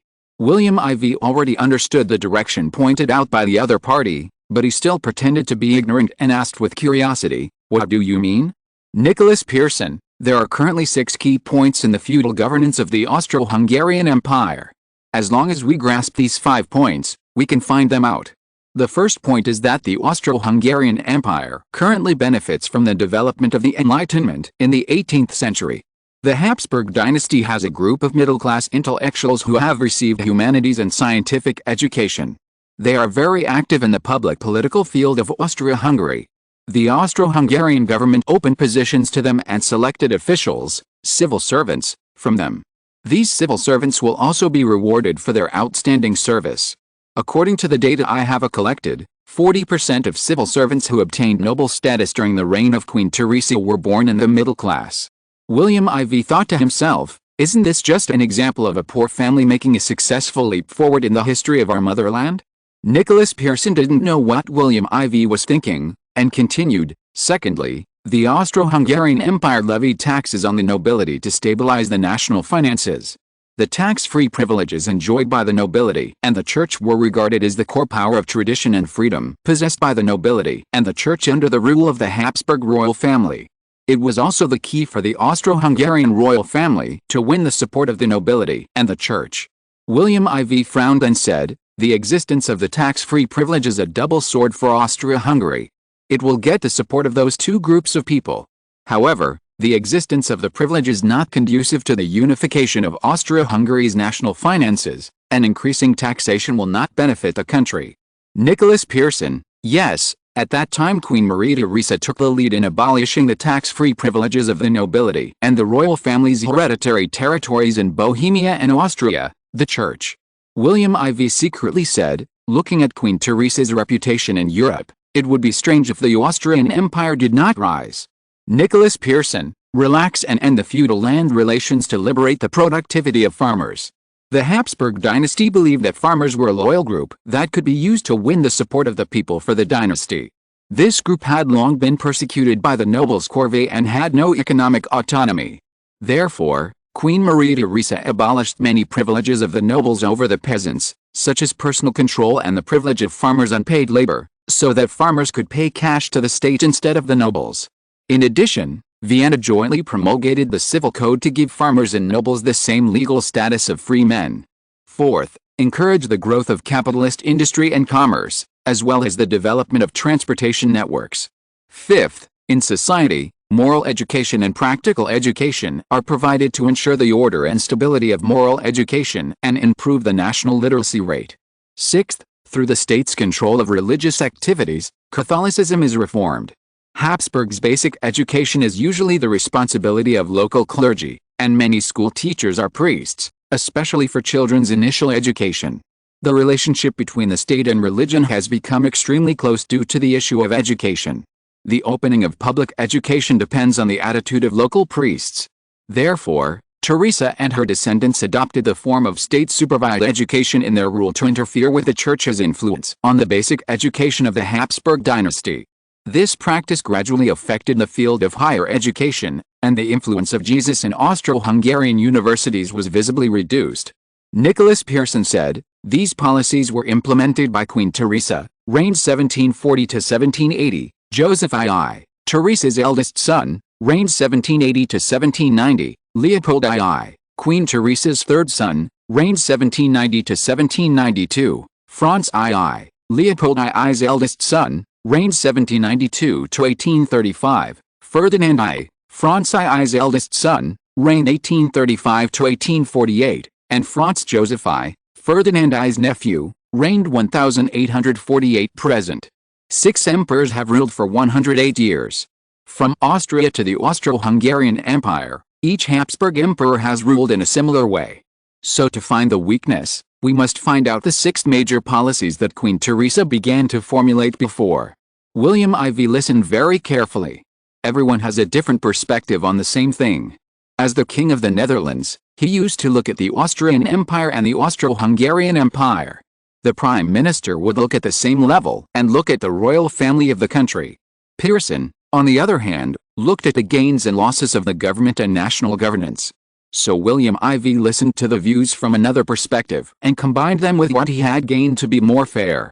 Pearson, the first breakthrough is that the channels for poor people to be promoted to the nobility in Austria-Hungary have become narrower. The second is because of the right to be exempt from taxes. Franz Joseph I has a very tense relationship with the church. The latter has always been obsessed with the right to be exempt from taxes, while the former is that Austria's tax revenue is originally low and it is difficult to achieve his ambition, so he will not let the tiger go back to the mountain and give the church the privilege of not collecting taxes. Therefore, the relationship between the Catholic Church and Vienna is definitely not as peaceful as it seems. William IV said nothing, but just nodded. Pearson said, Third, the Junker Nobles. Chapter 934, the Dutch Trans-South Pacific Alliance that feared America. At present, the Junker Nobles directly occupy 80% of the German agricultural product market, and the rest is given to the Russian Empire and the Austro-Hungarian Empire. The two countries are very dissatisfied with Germany because of this. Hungary has its own government and is not directly controlled by Emperor Franz Joseph I. Therefore, Hungary can't even obey orders from Vienna, Austria. The so-called industrial and commercial development of the Austro-Hungarian Empire now actually has certain limitations. That is, each principality and kingdom is independent of each other. There is no national unity, and Franz Joseph I's purse is still constrained. The fifth point is that their religious reform is linked to the influence of education. Obviously, traditional missionaries are running ahead to carry out espionage activities in the name of missionary work to test the destination. With this reform, the contradiction between the Austro-Hungarian Empire and the Church has worsened in vain. Your Majesty, based on the above 5 points, I think the Austro-Hungarian Empire is not close to us. William IV was stunned. Nicholas Pearson sneered, the German Empire needs Austria-Hungary as its garden. It can attract and divert the attention of the Russian Empire, at least preventing Russia from taking action against the German Empire alone. The consequence of taking action is a counterattack by Germany and Austria. And now it is the same in Latin America.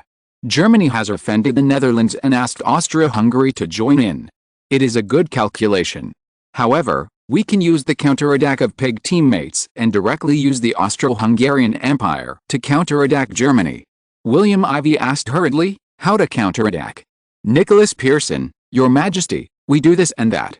On June 28, 1881, James Abram Garfield, the presidential candidate of the Communist Party of the United States of America, directly criticized the incumbent Democratic President Stephen Douglas on the stage when he was canvassing votes in Michigan, a state in the Great Lakes that day, accusing him of turning the 20-year U.S.-Dutch alliance into a half opponent.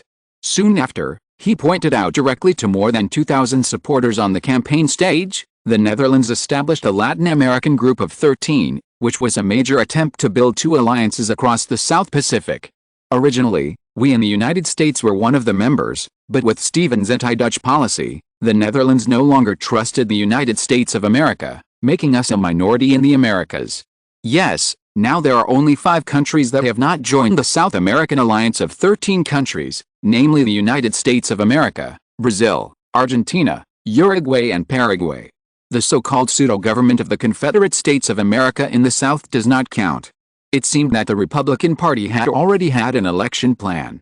With Garfield's statement in Ohio, the next day, more than 2/3 of American newspapers were about the group of 13. The Washington Times, as the core hub, the 13-nation group will promote the formation of a Trans-Pacific Alliance, thereby achieving Dutch rule over the Pacific and forming a powerful containment camp centered on the Netherlands. Faced with such a powerful organization, where will the United States of America go? How should the ruling Democratic Party face the pressure of the strong coming of its former ally, the Netherlands? The Chicago Post, urgent. Tsarist Russia, Sweden, Denmark, Siam and other extraterritorial countries use this 13-nation group to seek legitimacy in the Pacific region. It is even said that even Spain wants to become a partner country like the above 4 countries. However, the Netherlands is now persuading Latin America. After all, Spain is the former colonial master of these countries. Even without Spain, we in Washington will be in trouble, because our current government is confronting the Netherlands, the dominant country. How should the American economy develop? Presidential candidate Garfield is anxious and claims that he can change the current situation that is unfavorable to the United States. The American Citizen, which has always been pro-democratic, directly quoted President Stephen to refute Garfield, as the most powerful country in the Americas and the country with the most participation. The South American 13-nation group will fully bridge the relationship between the Netherlands and these countries and build a trans-Pacific relationship, and even go a step further, and finally develop into a transatlantic relationship, pushing for the formation of a trans-Pacific Atlantic Alliance, thereby forming a powerful containment force against Britain, Germany, Austria-Hungary and other countries. This semi-official newspaper reported that the South American 13-nation group may provide a foresight platform for the subsequent integration of the various systems and mechanisms built by the Kingdom of the Netherlands. It is a model of casting a wide net and closing the net to catch fish. From the establishment of the International Court of Justice in The Hague, the International Red Cross, the International Women's Organization, and the International Labour Organization in the 1860s by the Netherlands, to the Nordic Union, the South American Group of Seven, the Pacific Cooperation Organization, etc., which were established by the Netherlands, Sweden, Denmark, and Spain in the 1970s, and now the Balkan Peninsula Summit established in the 1980s. All these show that in the past 20 years, the Netherlands has been cautiously preparing a large network in the international arena, luring some countries including Britain, Germany, and France into it. All countries have become the target of the Netherlands to a greater or lesser extent, whether they are enemies or friends. The Netherlands has calculated them. As the current President of the United States, when I discovered this terrible discovery, my hair stood up, so it should be considered human nature for me to be on guard against the Netherlands. The United States is not anti-Dutch, but we need measures to protect ourselves. The United States will not attack the Netherlands, but we need to deal with the possibility that the Netherlands may attack the United States. This is what I should do as president. I also believe that every president will do the same. As the two presidential candidates of the United States of America have been slamming each other, this topic has quickly become the focus of attention of politicians around the world. James Jackson of the Netherlands Institute for Foreign Exchange also believes that the political structure after the Congress of Vienna established in 1815 after defeating Napoleon I has lost its geopolitical rationality to a considerable extent. The signatories of the Congress of Vienna were mainly concentrated in Europe, not America, and the Netherlands was just a follower of the signatories at that time, not a guest of honor. Now America and the Far East are both a major geopolitical competition venues, so he believes it is necessary to bring those South American countries that developed after independence from Spain in 1810 under the Netherlands, and expand with the Netherlands to form a 13-nation group to cover the Pacific region. He pointed out that in the era of great power games and the current era of declining global influence of Britain, how to reconnect the Netherlands, the 13-nation group in South America, the Nordic Union, and the Netherlands allies around the world at the micro level, and how to build the trans-Pacific and transatlantic at the macro level are the two major thematic problems facing the Netherlands. This newly rising famous political expert in the Netherlands said that if the Netherlands could solve it, then replacing Britain would no longer be a problem. America would then be just a fish jumping on the shore, no longer afraid. Chapter 935, The Political and International Changes Behind the Six Summits. 1881. The South American Alliance 13-Nation Summit and the Balkan Summit were launched. On June 9, the German Empire and the Austro-Hungarian Empire officially announced the formation of the Austro-German Alliance in Vienna. On June 14, the Balkan Mutual Defense Treaty formed by the Netherlands, the Russian Empire, Serbia, and Greece became a quasi-alliance relationship between the four countries in the Balkans. Portugal and Spain formed an alliance in Lisbon on July 2, and Britain and Argentina formally formed an alliance in London on July 5. The holding of multiple international summits almost simultaneously within a month showed that the international political landscape was increasingly evolving towards a multipolarization centering on Togo. The G13 summit ended in Quito, the capital of Ecuador, a small country in South America. From the perspective of newspapers and media in various countries, this was undoubtedly a grand event. The flashpoint appearance of the speakers of the four countries of Sweden, Denmark, Siam and Tsarist Russia, the fact that there are powerful partner countries in addition to the expansion of the G13, also indirectly proves the strong position of this alliance organization with the largest area and the most countries involved in the world. At the same time, these member states have expressed their support for the Netherlands' approach, which also shows the determination to resist Britain to the end and the unity of the organization. The Balkan Peninsula Summit held on the same day was a way to test the bottom line of all parties on the Balkan Peninsula issue.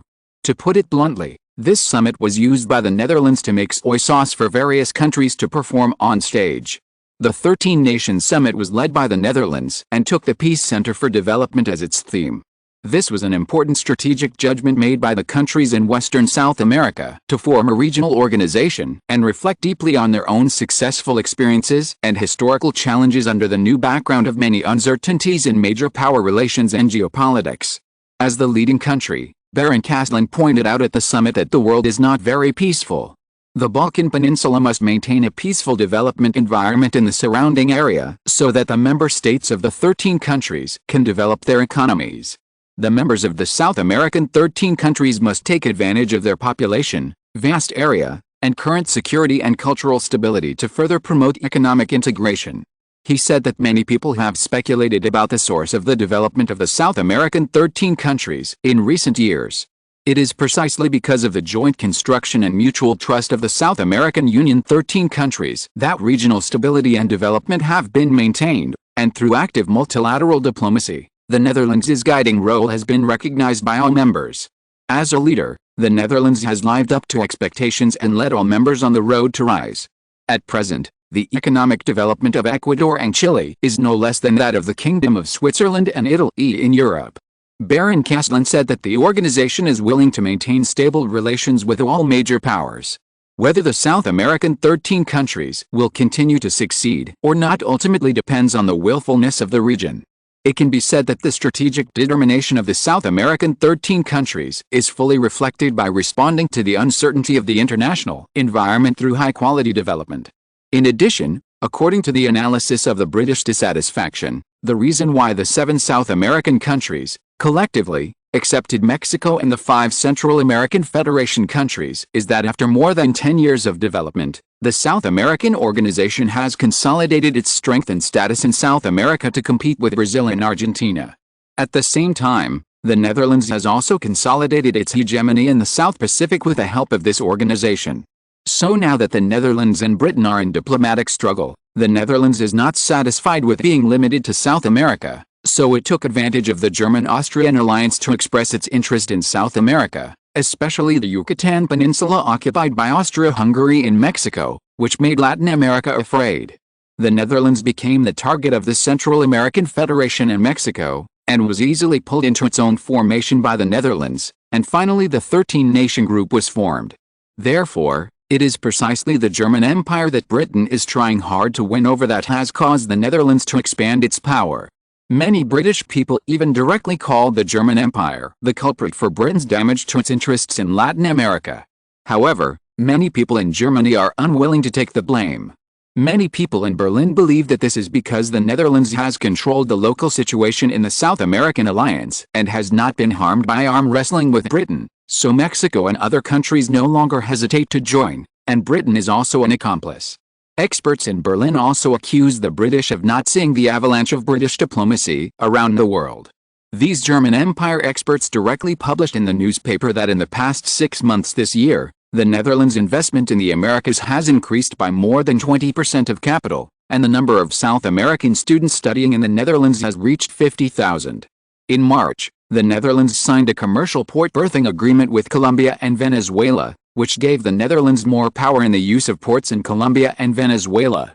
The Netherlands' presence has increased significantly, which surprised European countries.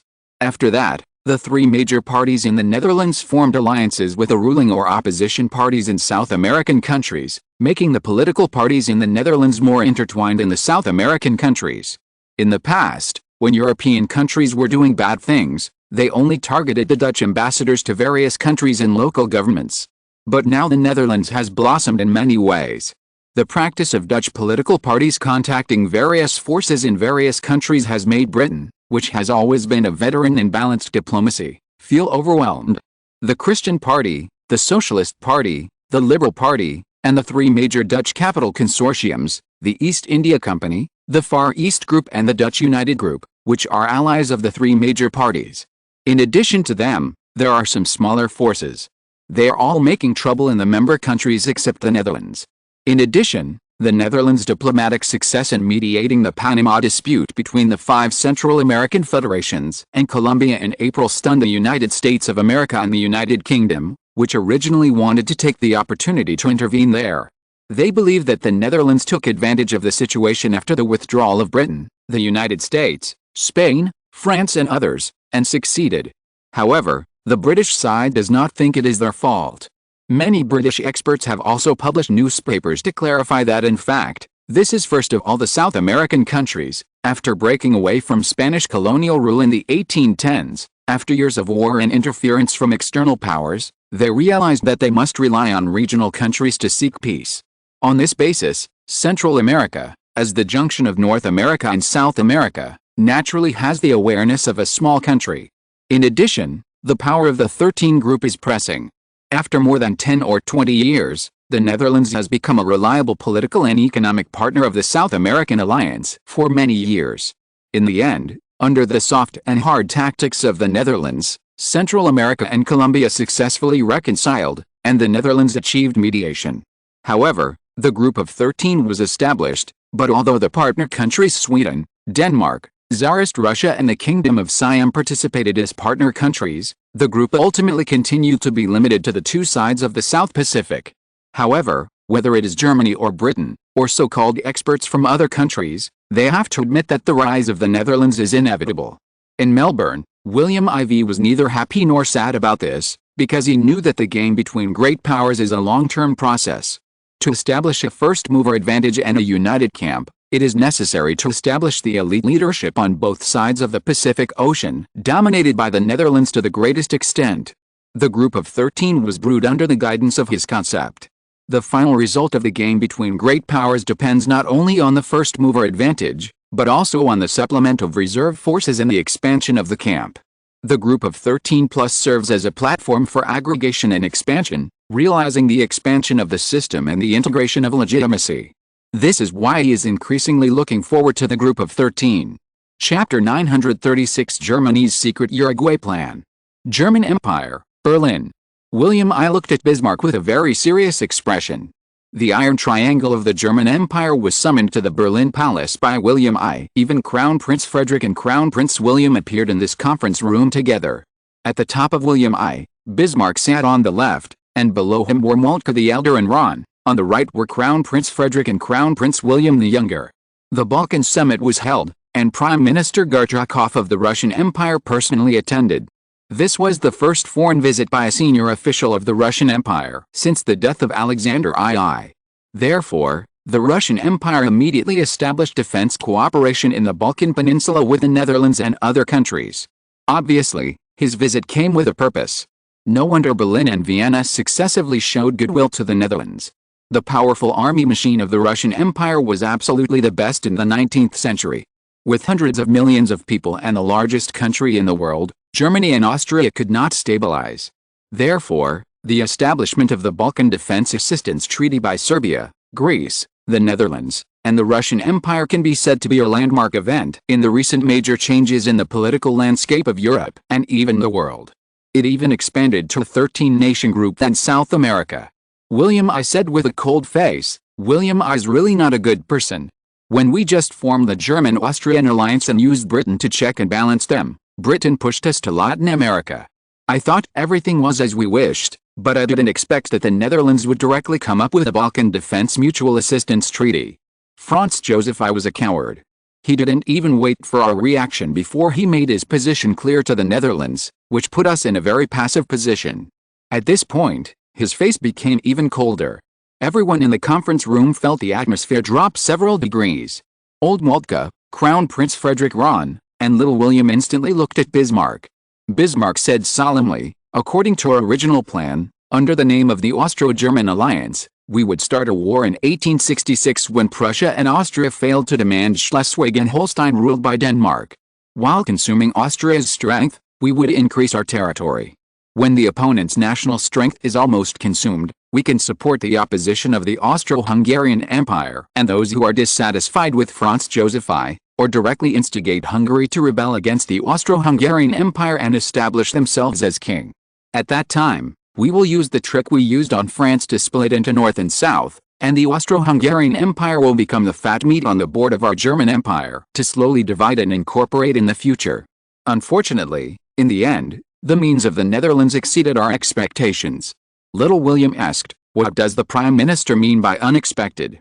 He didn't know the whole plan, so he didn't quite understand, but one thing was clear, that is, the Netherlands made the iron-blooded Prime Minister in front of him suffer. This made him, the future initiator of the First World War, very curious about William IV. Gradually, he has raised the status of the Netherlands a lot, although it is not as high as the United Kingdom under the rule of his grandmother Queen Victoria. Bismarck followed. Originally, I planned to use the Austro-Hungarian Empire's occupation of the Yucatan Peninsula in Mexico and Latin America, and let Austria-Hungary resist Mexico in the front. The Netherlands and the Seven-Nation Alliance have an ambiguous relationship with Mexico, so they can only sit and watch us. If Mexico and the Austro-Hungarian Empire lose the war, then we can use this opportunity to march to the Central American Federation. If the Seven-Nation Alliance of the Netherlands intervenes in Central America, then we will let Austria-Hungary go in front and we will follow, and implement the policy of consuming the Austro-Hungarian Empire at the beginning. We only need to express our position. And we will use this to go to the south. As little William pricked up his ears and listened carefully, Bismarck said, "Our goal is actually the entire territory of Uruguay." What? Uruguay. Little William looked at his grandfather William I in surprise, and the latter nodded. Born in 1859, little William is already 22 years old. He said, "That makes sense." At this time, old Moltke said, "Uruguay has a unique location, fertile land, and obvious port advantages. More importantly, Argentina, Brazil, and even the small country of Paraguay are ambitious about it, but these three countries are not clean. They restrict each other. Argentina used to be with the Netherlands in the early years, which made us a little afraid, but later they fell out and turned to Britain. Now Britain has tried to win us over and hinted that it will not interfere with us. Argentina, with Britain letting it go and having a bad relationship with the Netherlands, will naturally not turn against us. Paraguay is facing the divided French Empire, which was originally on its side, so it has turned its attention to us in recent years. To be honest, Paraguay is in a key position in Central South America, and it is also our target after Uruguay. But we have to wait for the time being. Although Brazil's attitude is relatively tough, Portugal is trying its best to win over Britain and us as Spain becomes increasingly powerful. By then, Brazil will be isolated and helpless, and Brazilian Emperor Pedro II will fight for power with Prime Minister Fonseca day and night in Brazilian politics. Therefore, as long as we follow our algorithm, it will not be difficult for us to take Uruguay, and even Paraguay may be taken within 3 to 5 years. Bismarck said, "Uruguay is located in one of the most fertile planting areas in Argentina and Brazil, with abundant grain harvests. The two countries have an advantage in population, with a total population of nearly 20 million. The land in Uruguay and Paraguay is not as barren as in Africa. The land here is fertile, and the population is over 1 million. When the time comes, we will learn from the Netherlands and immigrate Germans here to become one of our overseas provinces. With our military strength and industry, it will become a powerful nutrient that absorbs the blood of Argentina and Brazil for the expansion of the German Empire. In addition, the French Guiana we obtained in 1870 by occupying Paris in exchange for Napoleon III is located in the south and north of Brazil, which is almost parallel to the current longitude of the Netherlands' influence in western Latin America. At that time, we can use this to expand our influence in the Atlantic Ocean." He finally said, "Therefore, the Uruguay plan is very important. It is related to our ambitions in South America and even the world, and we cannot afford to lose it."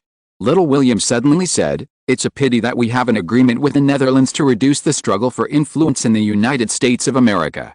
Otherwise, the United States can support the Austro-Hungarian Empire and make it more courageous to destroy the expansion of the current 13-nation group." Bismarck and the heir of William IV suddenly showed a mysterious smile in front of little William, and his father, Crown Prince Frederick, said, "Child, the clauses are dead, but the brain is flexible. We can find loopholes in the treaty." "Little William, what does father mean?" Frederick said, "Just as you thought. If you're listening to this novel on a channel other than Fanfic World, it means they downloaded and uploaded it without effort. We cordially invite you to visit our channel, Mundo Fanfic Novelis. There you'll find the original version of this story and you can explore many other novels of various genres. We're waiting for you to immerse yourself in a world of incredible novels." Chapter 937 Top Secret. Britain and the Netherlands have a secret agreement. The problem with isolating Brazil and Argentina is that the consequences are not good for Latin America and the world. It makes Brazil hate the Netherlands. "Don't forget that we are not without allies in Brazil," William IV said meaningfully. Next to him was his eldest son, Prince Albert, the 16-year-old crown prince of the Kingdom of the Netherlands. Brazil is currently wary of the Netherlands, implying that it dare not confront us directly. Therefore, I have both sides of the public opinion on the topic of the Netherlands and Brazil. However, Prime Minister Fonseca will not easily follow Pedro II's wishes to deepen relations with Portugal, which will put Fonseca himself in a dilemma of being trapped in power. Prince Albert, Father means that the Netherlands can put Brazil aside and focus on dealing with Argentina, the traitor. William Ivy asked in return, "How do you know that Argentina is a Dutch traitor?" Prince Albert, Father's question is very strange. The whole world knows that Argentine President Mitre saw that we supported the Chilean coup in 1878, and then did not hand over Chile, which successfully overthrew the former Chilean government, to Argentina. Instead, the Netherlands organized and established the Seven-Nation Alliance and stationed there for a long time. After Argentina did not get the expected benefits, it couldn't help but get angry and turned against us, the Netherlands. We even let the British troops that fled from Chile to rest in Chubut province, Argentina. You know, this was the southern base of the Argentine Navy at the same latitude as Puerto Montt, where we had just defeated the southern Chilean government army and the British Navy stationed in Chile. Obviously, Mitre is a portrayal of betraying us and joining Britain. If you think so, you are wrong, William Ivy said with a slightly disappointed tone. You can't just look at the surface of things. How do you know that Argentina led by Mitre is not acting? What? Prince Albert stared at his father in disbelief. Seeing that William Ivy was unmoved, he thought to himself, is it true that Mitre is acting? Then, who is the protagonist of this play? What role does Mitre play in it? What is the role of his father? A lot of questions suddenly came to his mind with William Ivy's words. William Ivy stood up, walked over to him, patted his still strong shoulder, and said, "Look, this is politics, you still have a lot to learn." After that, William Ivy went directly to Prince Albert's study, and the conversation between the father and son just ended. However, Prince Albert was still thinking about the conversation just now. He muttered to himself, did father mean that the way Argentine President Mitre cursed the Netherlands at the top of his voice in the past 3 or 4 years was really acting? Why, who is he acting for? Britain? And if this is true, does it mean that there are other such cases in the Dutch diplomacy under father's control, which also use the same strategy? Is Stephen Douglas, the current Democratic President of the United States of America, who is the most popular recently, also acting for others? If so, then father is really fierce in playing this game. If not, then how should father deal with the upcoming election in the United States of America? In addition, the timing of the alliance between the German Empire and the Austro-Hungarian Empire is too coincidental. This will not have a side that we know.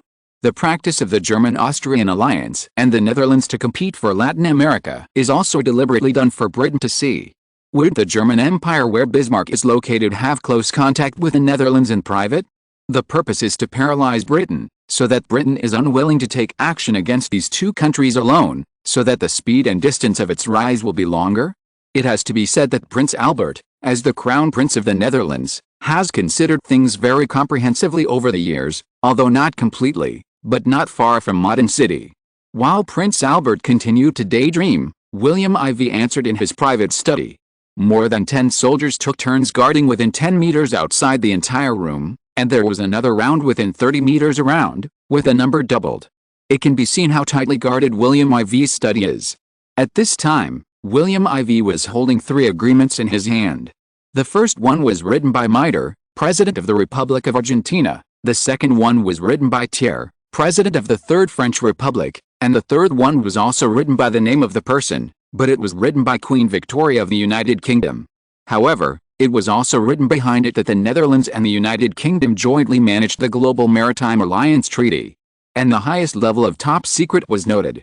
The date was written on the back as October 16, 1869, and then the signatures and seals of Queen Victoria of the United Kingdom and King William IV of the Netherlands were respectively. This is obviously an agreement. A treaty on global maritime power sharing drawn up by the Netherlands and the United Kingdom. If this agreement is exposed to the East China Sea, I believe that the relationship between Germany and Britain and the relationship between Germany and the Netherlands will directly regress by 10 years. As the smaller countries, Britain's lackeys such as Portugal and Belgium will do their best to fill the Netherlands. As for the Dutch side, Britain can use it to network with people in the Netherlands who are friendly to Britain. If people around the world know about it, Britain and the Netherlands will become a threat to other major powers. However, this agreement is only known to a few people besides the two of us. The ambiguity of the relationship between the Netherlands and Britain must not be revealed to other countries now. England and the Netherlands are both staunch defenders of the era of sea power. The main point of dispute between the two countries is who is the leader and who is the second. Neither country is led by others. Therefore, Britain and the Netherlands will continue to fight until the winner is determined, and the losing country will follow the other side. Like William IV, Queen Victoria was alone and carefully looking at the King-style agreement signed in 1869. Both countries declared their support for sea power in the agreement, but what made Queen Victoria dissatisfied at that time was that the Netherlands actually had the ambition to resist Britain and seize Britain's global sea power hegemony. The position was not too clear at that time, but now it is very clear that William IV, this guy, has such a far-reaching layout that he has fallen into the trap created by the Netherlands step by step since 1869. For example, Britain supported the war between France and Germany, but did not intervene directly, and sat on the sidelines to watch the tiger fight. In the end, France became two countries. When France was useless and unable to stop its enemies from the European continent, France was divided into two, which was also ecstatic in Britain. Therefore, Bismarck of Germany was shocked to find that he seemed to be part of the other party's plan. William IV may have forgotten the secret agreement he made with Britain. However, the Netherlands seems to be sure whether Britain will go to war with the Netherlands. Should Britain break its oath and strike a blow against the Netherlands to warn William IV not to go too far? Chapter 938. The Brazilian Empire's election is suspended. In addition to the various summits held in Europe and South America this month, another thing worth paying attention to is the mutual attacks on each other's foreign policies by the two presidential candidates in the United States of America election at the end of the year, which is refreshing. In addition, European powers and countries of all sizes in other regions are also very concerned about the national prime ministerial election held in Brazil at the end of this month, because if the royalists win this Brazilian election, then the pattern of Brazil will be broken, and even Brazil's image of neutrality in South America and even the world will be broken. Will the Netherlands' current situation of being the only one in South America fall into crisis because of Pedro II's full rule? Will Britain, Germany, the United States and other countries take this opportunity to intervene more vigorously in South American affairs, causing the pressure on the Netherlands to maintain its influence in South America to increase sharply? Obviously, in this Brazilian election, it is a foregone conclusion that all countries will intervene, and all means will be used. Even William has to take it seriously. Many intelligence officers of William IV reported that it is said that Pedro II has been meeting with ambassadors of Germany, Britain, France and other European countries to Brazil frequently recently. Obviously, he is making some preparations. He is preparing a feast, but it is still unknown who will win. I don't think Fonseca will sit and wait for death. This guy is famous in Brazil for his power comparable to that of Emperor Pedro II. His power is deeply rooted in Brazil. Don't worry, Fonseca may give those people some surprises. Brazil has been ruled by Emperor Pedro II and Prime Minister Fonseca, who has been in power in the Brazilian cabinet government for 20 years. However, with the changes in the international situation, Pedro II, who relied on the support of Portugal and Brazilian royalists, has gained more and more international support due to the anti-Dutch actions of Brazil and European countries, such as Britain and Germany. On the contrary, Pedro II's international support is getting narrower and narrower, making his government score at the diplomatic level precarious. In particular, Pedro II supported the opponent of the Brazilian prime minister election that started this month, which made Fonseca, who has been at the helm of Brazil for 20 years, have his 4-year term as prime minister in jeopardy. In fact, Prime Minister Fonseca once saved such a situation, but the current situation is also inseparable from him. Brazil is a country with a deep influence of Catholic religion, which is comparable to the imperial power, and Fonseca has long been regarded by supporters as a firm Catholic and Brazilian independent freedom defender. On July 10, 1881, local time, with the withdrawal of one of the Brazilian prime minister candidates, Yingi, the balance of the polls was broken, and more Brazilian voters turned to support the opponent of the Social Liberal Party Prime Minister Fonseca, the Brazilian Workers' Party, Colete, who is known for supporting the rule of Pedro II. According to the electoral law of the Brazilian Empire, in the election of the Prime Minister, if no candidate receives more than 50% of the votes, the coalition candidate with the highest number of votes will enter the second round of voting, and the candidate with the most votes in the second round of voting will win. The devastating earthquake in 1880 interrupted the process of Brazil's economic rise, causing more than 200,000 deaths in Brazil. In terms of economic accounts alone, The direct losses in the affected areas of the Brazilian Empire exceeded £5 million, and the funds required for reconstruction may reach several times this figure. Brazil's annual GDP is only £100 million. Even many supporters of Fonseca will choose not to vote for Fonseca when they see that their homes are now in ruins. This kind of public opinion is promoted by the propaganda machine in the royalist Brazilian media. The road to re-election is in jeopardy during this period. The economic crisis has caused the Brazilian election to fall into unprecedented turmoil, and the diplomatic situation is also very unfavorable for Fonseca.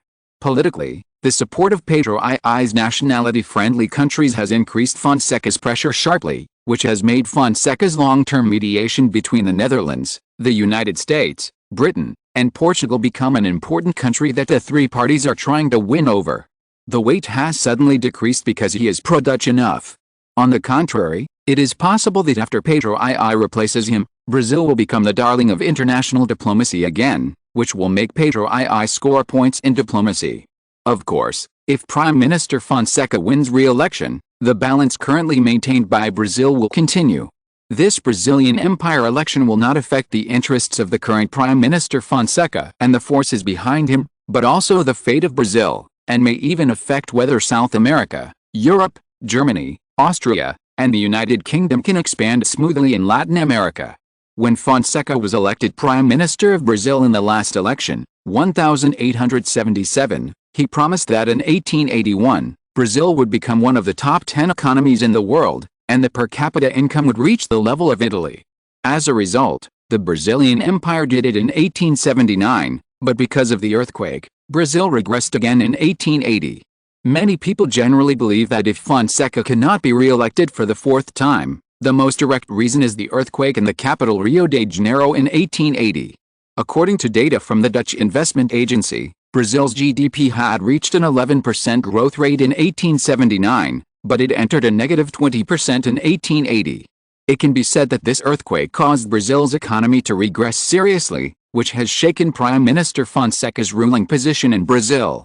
During his tenure, Fonseca tried many times to push the Brazilian Empire to join the South American alliance, station troops to take over the coastal defense of the coastal areas previously occupied by Portugal, and open trade ports on the borders with Venezuela, Colombia, Peru, Bolivia and other 13 nation members, making the border economy of Brazil and these countries prosperous.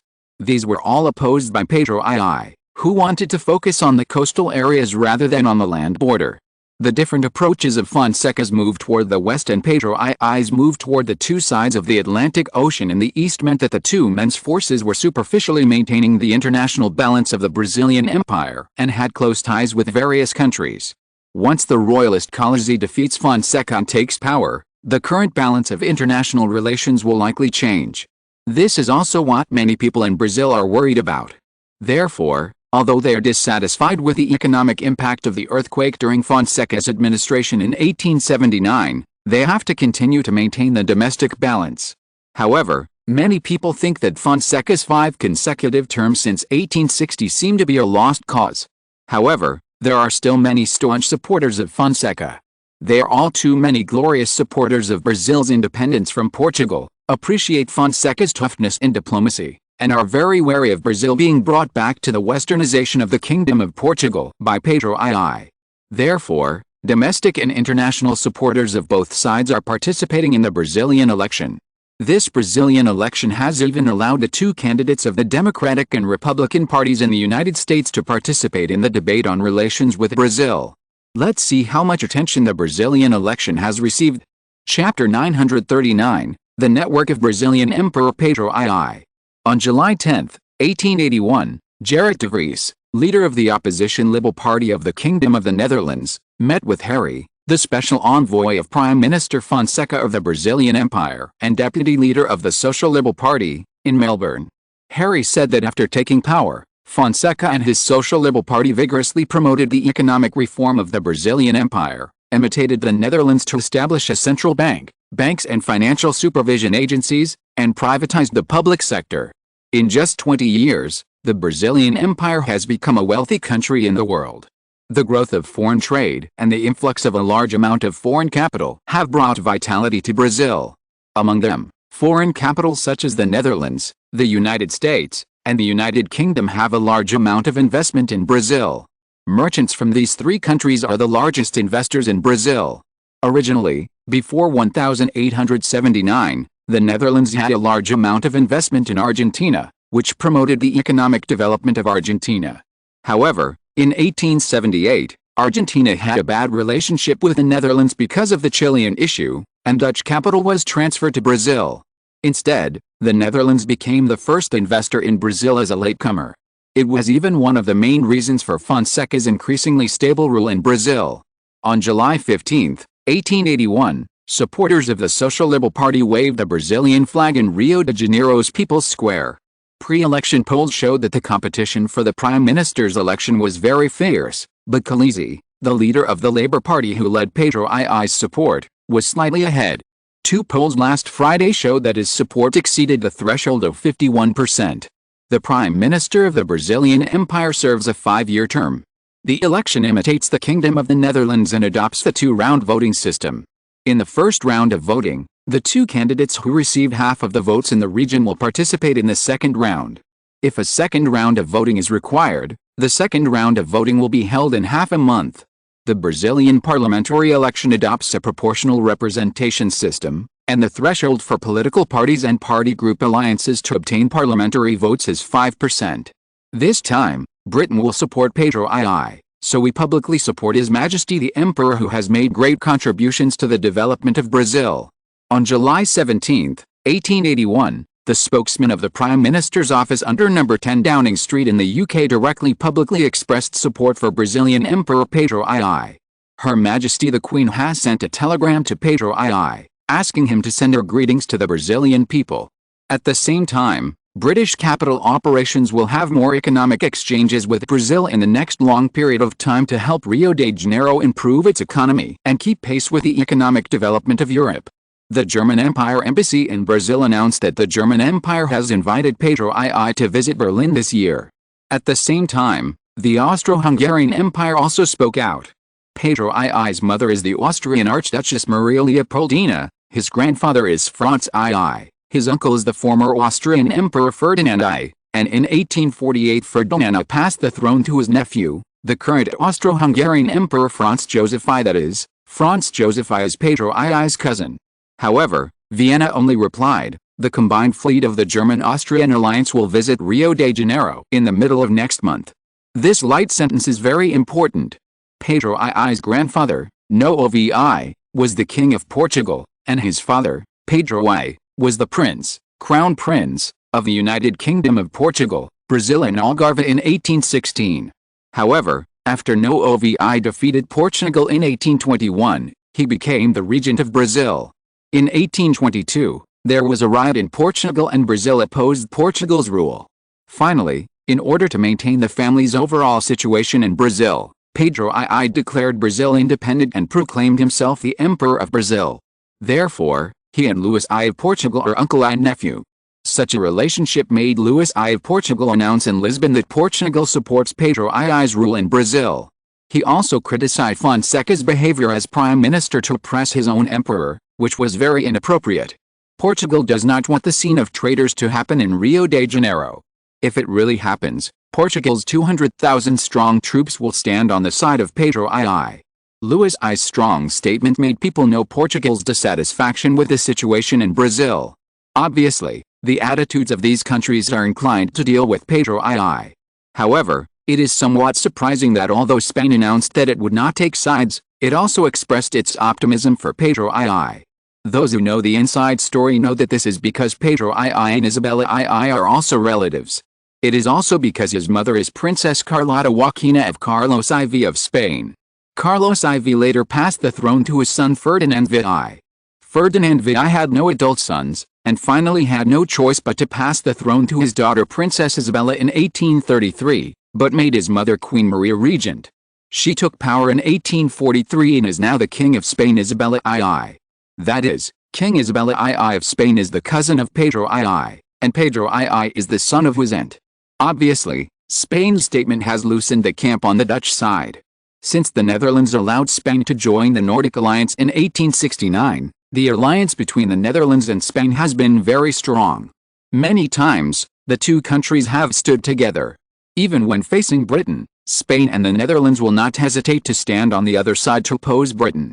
But now facing the domestic election in Brazil, although Spain claims not to choose sides, everyone with a discerning eye knows that this is Isabella II's position being revealed to the outside world. This made Pedro II in Rio de Janeiro very excited, and his supporters were also in excitement. If Pedro II is most worried about external drinking water, it is naturally the Netherlands, the supporter behind Prime Minister Fonseca. He knows that the Netherlands is very capable after having fought with them for many years, especially with the growing influence of the Netherlands in South America. At present, with the statements of Britain, Germany, OPEC and other countries, he has won all the victories. Pedro II can't help but feel proud. However, many times, it is often at this time that the horse stumbles. On July 20, 1881, the 13-nation group in Latin America, Netherlands, Ecuador, Chile, Peru, Bolivia, Venezuela, Colombia, Mexico, Honduras, Nicaragua, Belize, Guatemala, and Costa Rica, announced directly in Quito, Ecuador that it had invited Brazilian Prime Minister Fonseca to the organization's headquarters in Quito to give a speech on the relationship between the Brazilian Empire cabinet government led by him and the 13-nation group. Once this news was verified, it immediately aroused the dissatisfaction of Pedro II. And Portugal's Luís I directly expressed his dissatisfaction with the 13-nation group in Lisbon. I don't think the organization established by this small country has much influence on Brazil. We, Portugal, will always support the Brazilian royal family. Chapter 940, King Luís I of Portugal resists sanctions. 1881, when the Latin American 13 group expressed its welcome to the current Prime Minister of the Brazilian Empire, Fonseca, to visit and give a speech at its headquarters in Quito, Ecuador, Brazilian Emperor Pedro II directly expressed his dissatisfaction. And the Portuguese King Luís I behind Pedro II was even more angry and criticized the 13-nation group. This really stirred up a hornet's nest. On July 23, 1881, there was 1 week left before the general election of the Brazilian Empire. First, it was proposed by members of the Dutch lower house, approved by the Dutch Senate, signed by Prime Minister Linden of the Dutch cabinet government, and King William IV signed the final review and took effect immediately. The Kingdom of the Netherlands announced sanctions against King Luís I of Portugal, prohibiting the king from setting foot in all territories under the jurisdiction of the Kingdom of the Netherlands, and prohibiting commercial transactions with the Portuguese king and anyone in the Netherlands, and called on allies to join the decision. July 21 to 22, 1881. All member states of the G13 responded to the call of the Kingdom of the Netherlands, passed the proposals of their domestic parliamentarians, and obtained the signature of the president to take effect. King Luís I of Portugal was then banned from the territories of these 13 countries, and economic sanctions officially took effect. The Ministry of Foreign Affairs of the Kingdom of the Netherlands issued a statement stating, "I think this King of Portugal who has been banned and economically sanctioned may still provoke us, but it doesn't matter, because he has been isolated from 5% of the world's land area by our sanctions. He is the only ruler of a country in the world who has this treatment." On July 24, 1881, Sweden and Denmark both announced that they would join the ranks of sanctions against King Luís I of Portugal. On July 25, the Kingdom of Siam in the Far East also announced sanctions against King Luís I. On the same day, the Kingdom of Greece and Serbia also announced that they would join the ranks of these countries, and the sanctions measures directly applied the template of the proposal of the Parliament of the Kingdom of the Netherlands, and directly used it as a sanctions template. On July 26, the Russian Empire also announced that it had become the country with the largest area under house arrest for the Portuguese king. Alexander II directly stated in St. Petersburg, "The actions of King Luís I of Portugal are very worrying. His relationship with Brazil is well known to everyone, but as far as I know, in Brazil, a very popular saying is 'no independence or die.'" This was the biggest and most widespread slogan in the country in 1822 to resist Portugal's rule over Brazil. I don't think the whole of Brazil wants Pedro II, who has the support of Portugal, to take full power again, because this is not on the national interest of Brazil. Therefore, we in the Russian Empire support Prime Minister Fonseca, because only if he continues to be elected Prime Minister, Brazil will be able to maintain national balance and Brazil's diplomatic balance. Alexander II's representation was objective and realistic, so college, the candidate supported by Pedro II in European indicio, dropped from 52% to 46% in the polls. On the contrary, when Brazilian Prime Minister Fonseca, who was seeking re-election, expressed his support for him in the 13-nation group, his polls rose from 48% to 50%. Later, with Alexander II's statement, he surpassed the opponent and reached 54%. In less than a week, there was a reversal. This was shocking. Especially in the North, the presidential candidate of the United States, Republican Garfield, and the Democratic President Stephen Douglas, who was seeking re-election, were in a hot election. According to the New York Times, the largest newspaper in the United States, on July 27, the Republican presidential candidate Garfield announced at his presidential campaign headquarters in New York that if he is elected, he will push the United States of America to become a trusted partner of the 13-nation group again, and then pushed for joining the Latin American 13-nation alliance with all his strength, so that the United States, which was originally a partner of the 13-nation group but offended the organization and cancelled its partner status due to its anti-Dutch approach during the administration of President Stephen, will be corrected. According to the report, when Garfield rushed to the New York campaign headquarters to hold a campaign speech, when asked about diplomatic issues after his election, he directly announced, "I have decided that the United States will not be isolated by most of the Latin American countries, but should be integrated into this big family, so I decided to let the country rejoin the Latin American 13-nation alliance." The newspaper detailed the past and present of the Latin American 13-nation group, and reported on the grievances between the United States and him, especially highlighting the reasons why President Stephen was a partner of the group before his election and was kicked out of the group after his election. As a result, this triggered a backlash against Stephen's diplomatic practices in the United States of America. Many people began to join Garfield in accusing President Stephen Douglas of diplomatic mistakes. Even many Democrats were dissatisfied with Stephen's diplomatic practices. Germany, Berlin.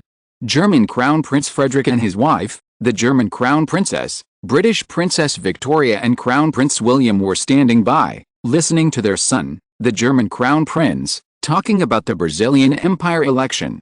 This series of actions by the Netherlands was lightning fast, and they all hit the critical nodes, directly blocking Pedro II's retreat. Even our country that spoke out for Pedro II before was blocked. Little William, Louis I of Portugal, was even more miserable. He was directly sanctioned and became the target of killing the chicken to scare the monkey. Crown Princess Victoria frowned and showed displeasure, and said, "The Netherlands' approach is not good news for royal families of various countries. After all, sanctioning a king of a country is a great disrespect to the European royal family.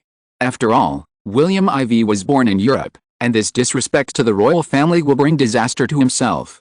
Don't forget that the Mexican Emperor Maximilian I was the younger brother of His Majesty Emperor Franz Joseph I of the Austro-Hungarian Empire, but in the end he was directly shot after being defeated by the rebellion in Mexico. At that time, it aroused the dissatisfaction of major European royal families, and Mexico was eventually condemned by many countries. The King of Portugal is a member of the European royal family, not the Emperor of Mexico. Portugal has marriages with many royal families in Europe. The Netherlands is still so unscrupulous. I am afraid that the next time the Netherlands will do the same to others, maybe the next time will be other countries of ours." Crown Prince Frederick glanced at Princess Victoria, and then said, "The Netherlands is becoming more and more arrogant, but Pedro II is not a good person either. If possible, we Germans can take advantage of this." Chapter 941 Interference in the Brazilian Election. Kingdom of the Netherlands, Melbourne, Far East Australia, Dutch Royal Palace. June 29, 1881, 2000 hours local time. William IV and his wife were having a bedtime talk. Queen Alexandra asked curiously, "You must not be worried about the general election in Brazil tomorrow. Now the news in the Kingdom of the Netherlands is full of reports about the general election in Brazil tomorrow." The two of them were in the bedroom, each holding a red wine glass, gently clinking it, and each took a sip. Alexandra's face was slightly rosy. At the age of 37, she was the most charming young woman.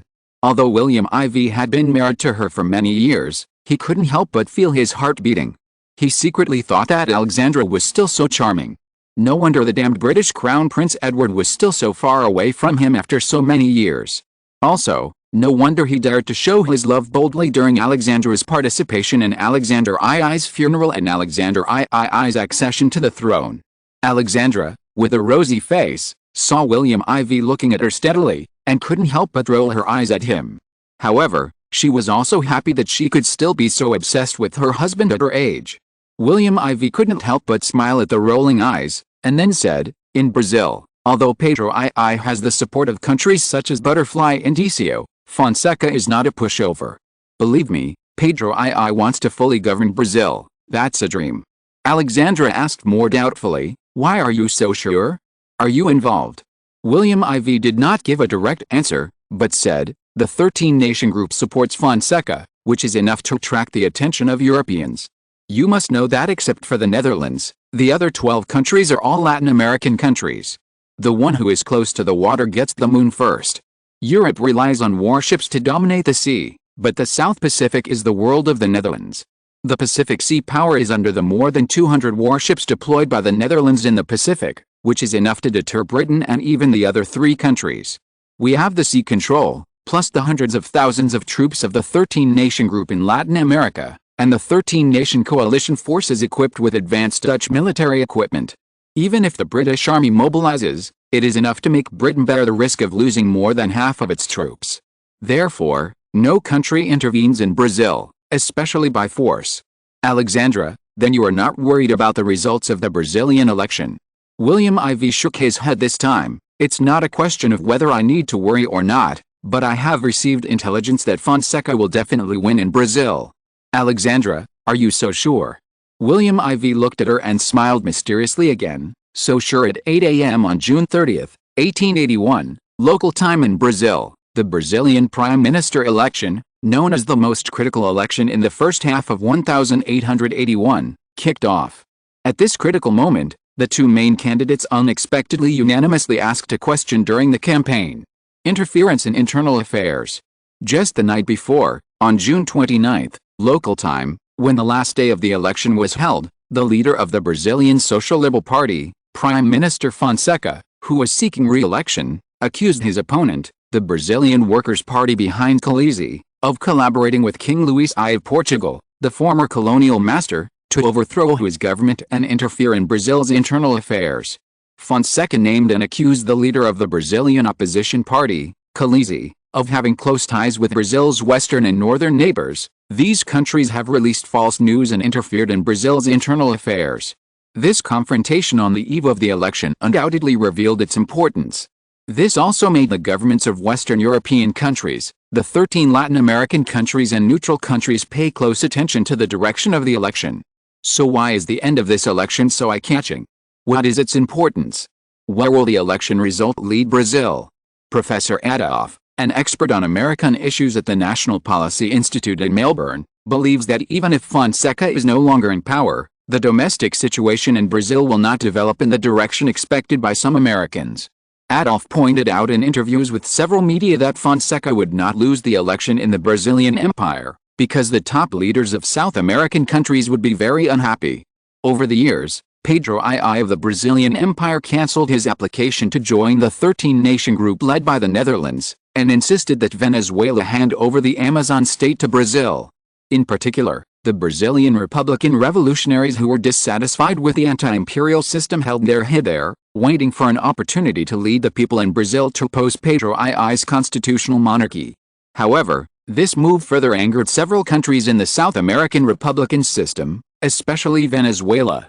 More broadly speaking, for the republics and the Netherlands in the G3, Brazil under Pedro II has moved further away from South America and is instead swearing allegiance to European powers. As Venezuelan President Herrera said the other day, "We all want a more relaxed Brazil, because under the leadership of Pedro II, this country that is becoming less and less docile in South America, this strategically important country has become a partner that is causing more and more headaches for the G3, so much so that the G3 has basically given up the idea of accepting Brazil as a member of the group, or even a partner country." In Melbourne, Pedro II's governing philosophy and his close relationship with King Luís I of Portugal, who is always known for his anti-Dutch stance, as well as Pedro II's recent interactions with the German-Austrian alliance, have increased border disputes with the G3 to safeguard its election. These have undoubtedly angered Dutch officials. Some Dutch parliamentarians even suggested establishing Brazil as the G3's direct enemy in Latin America, with a hostile status even higher than that of Argentina. After getting up early in the morning, William IV looked at the newspaper, which reported a lot of news about the Brazilian election. Among them, Brown, chief researcher and director of the Amsterdam Peace Research Institute, said in the Australian Times that from the Dutch perspective, Brazil seems somewhat special.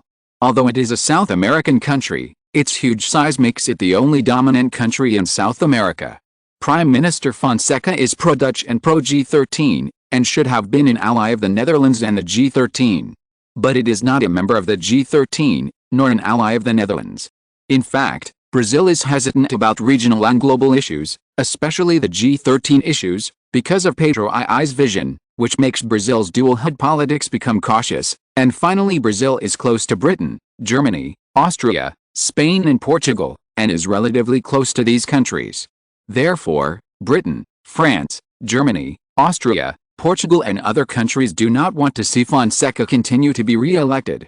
Instead, they hope to replace a Brazilian prime minister who is more pro-British, French, German, Austrian and Portuguese. On the contrary, the Netherlands and other countries hope that Fonseca will continue to be re-elected, at least to maintain the current dual-head politics, prime minister and emperor, but whose wish will be fulfilled in the end will be known after the voting results that start today are released. Chapter 942, Britain and the Netherlands are out. Brazil's election adds uncertainty.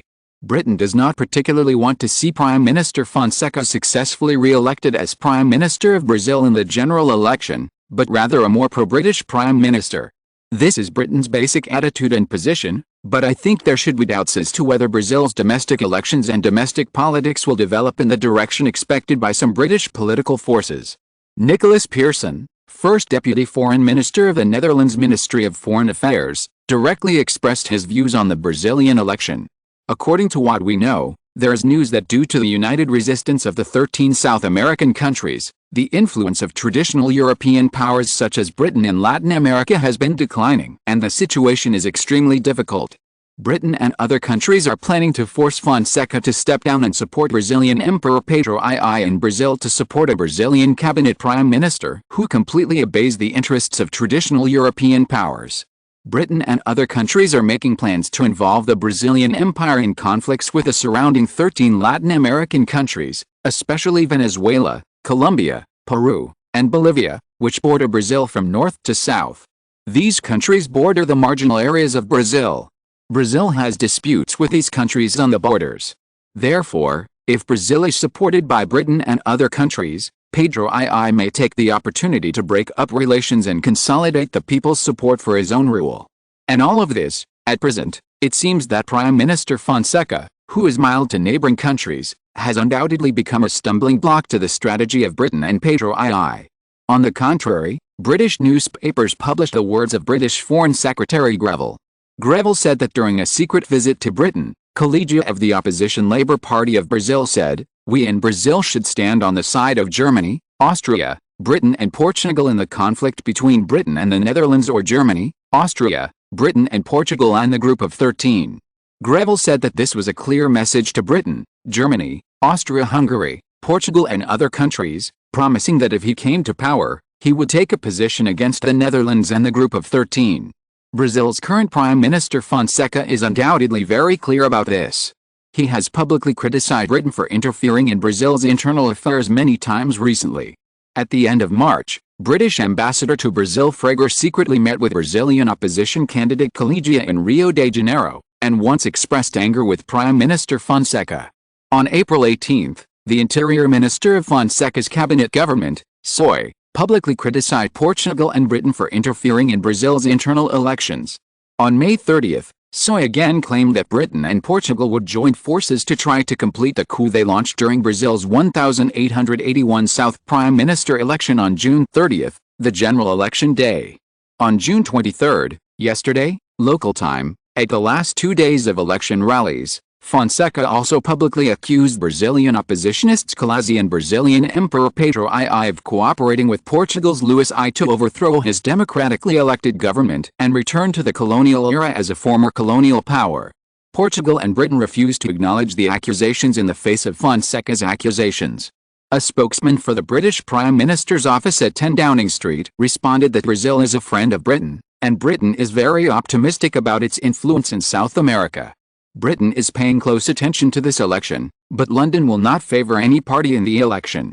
Gray, the Foreign Secretary of the Portuguese royal family, Luís I, also publicly stated in Lisbon that Portugal does not recognize Prime Minister Fonseca's accusations. Our history with Brazil is well known, but this is not an obstacle to accusing Portugal of relations with Pedro II and College. On the contrary, Portugal is sincerely willing to strengthen its relations with Brazil, and is approaching with goodwill rather than colonialism. For this, we condemn those people and organizations that undermine the development of normal relations between Brazil and Portugal. However, countries such as Britain, France, Germany, Austria, and Portugal are not so polite. Close friend of the Kingdom of the Netherlands, Fonseca, the only Brazilian powerful figure who can have a full dialogue with the Netherlands. The London Times reported Fonseca's anti-Western and pro-Dutch tradition with this title. On the one hand, the newspaper has an analysis that since Brazil is currently the only South American power that can have a full dialogue with the Netherlands and the G13, the results of the Brazilian election will have a significant impact on the Netherlands and the G13. Berlin Daily, during his 20 years in power in Brazil, Fonseca has been pursuing a non-aligned foreign policy, which has displeased Britain and Portugal, but has provided opportunities for the Netherlands in Latin America, especially after the Anglo-Dutch conflict broke out in the Chilean War. The relationship between Brazil and the Kingdom of the Netherlands has become more important under Fonseca's cabinet. Portugal's Lisbon Daily, after the Anglo-Dutch conflict broke out in 1878, Brazil under Fonseca's rule rejected the British warship's application to dock at Brazilian ports for repairs. Instead, Argentina was very happy. This to a certain extent undermined the friendship between Brazil and Britain and invisibly supported the Netherlands. This also undermined Britain's global deployment. After all, Fonseca's cabinet government also provided a market for Dutch industrial products and capital. At a time when relations between the Netherlands and traditional European powers were becoming increasingly severe, Brazil under Fonseca's rule not only became a market for Dutch industrial products and a source of agricultural products. It has also become the biggest breakthrough for the Netherlands to continue to expand its influence in Latin America after completing its integration in the G13.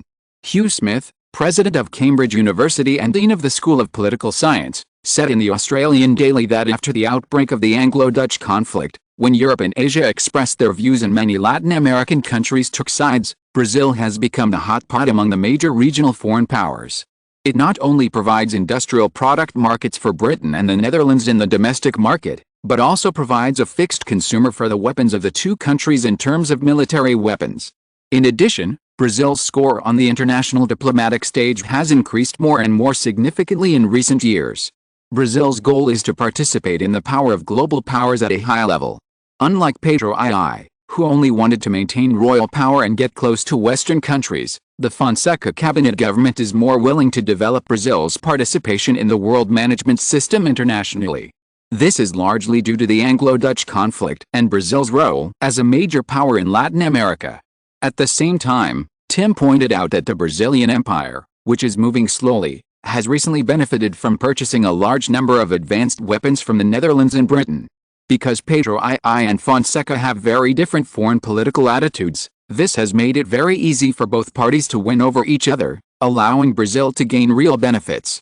If the pro-Dutch Fonseca is replaced by the anti-Dutch and pro-British and Portuguese Colise, the bonus currently obtained by Brazil will disappear. This will be disastrous for Brazil's foreign capital, military and diplomacy. Chapter 943, Deal with the Brazilian military. Netherlands, Royal Palace of the Netherlands. Your Majesty, Prime Minister Fonseca proposed a plan to buy weapons from us, ranging from pistols to artillery, and even proposed to buy a rifle production line. William IV knew that Fonseca of Brazil also had the interests of the arms group. The Netherlands had established a close relationship with these guys, especially in the past 20 years. The relationship between the Netherlands and them has officially maintained one of the most important ties with Fonseca. It was because of the strong support of these military people that Fonseca made Brazilian Emperor Pedro II helpless and chose the Brazilian dual-headed politics. In this Brazilian election, the Netherlands already had a way to intervene. The Brazilian military had already privately expressed its continued support for Fonseca, who was recognized by the riverbank.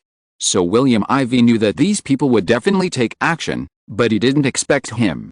Their method was to buy weapons, and there were so many types. Think about it, the Dutch had the strongest mechanical equipment in this era, followed by Britain, Germany, France, and the United States. The industrial systems of Tsarist Russia, Austria-Hungary, Italy, and Spain were not perfect, so they were ranked behind. Britain, Germany, France and other countries are now watching Brazil. They have always been unimpressed with the Brazilian Fonseca government, so they will not sell to the other side. The United States is afraid of offending any party because of the invasion, and is unwilling to get too involved in Brazil's internal affairs. As for other technologies that are much worse and imperfect, Brazil is afraid of buying inferior products, so it is also unwilling. Look at the mechanical equipment produced by the Austro-Hungarian Empire itself. Not to mention the high maintenance cost, the performance of the equipment can only be said to be just enough to start up, and the production efficiency is far from being comparable to that of its peers. The second-rate countries in equipment technology have been selectively deleted by many countries. Therefore, countries like Brazil, which have no technology, can only purchase foreign weapons to produce finished products or production lines. It is also forced out. Both the Dutch and British camps are worth learning. The 13 Latin American countries on the Dutch side and Sweden, Denmark, Greece and even the Dutch allies Tsarist Russia all introduced weapons production lines from the Netherlands, with varying levels of technology. As for Britain, France, Germany, Austria and other countries, they have their own set of technical systems, while Portugal uses the British production line, and so does Belgium. Therefore, the Fonseca government and the Brazilian military, who have always been pro-Dutch, dare not use production lines even if they can buy them from Britain, Germany, France, Austria and other countries. Weapon production equipment is still very sensitive, which means civilian materials. If they are smuggled, they are smuggled.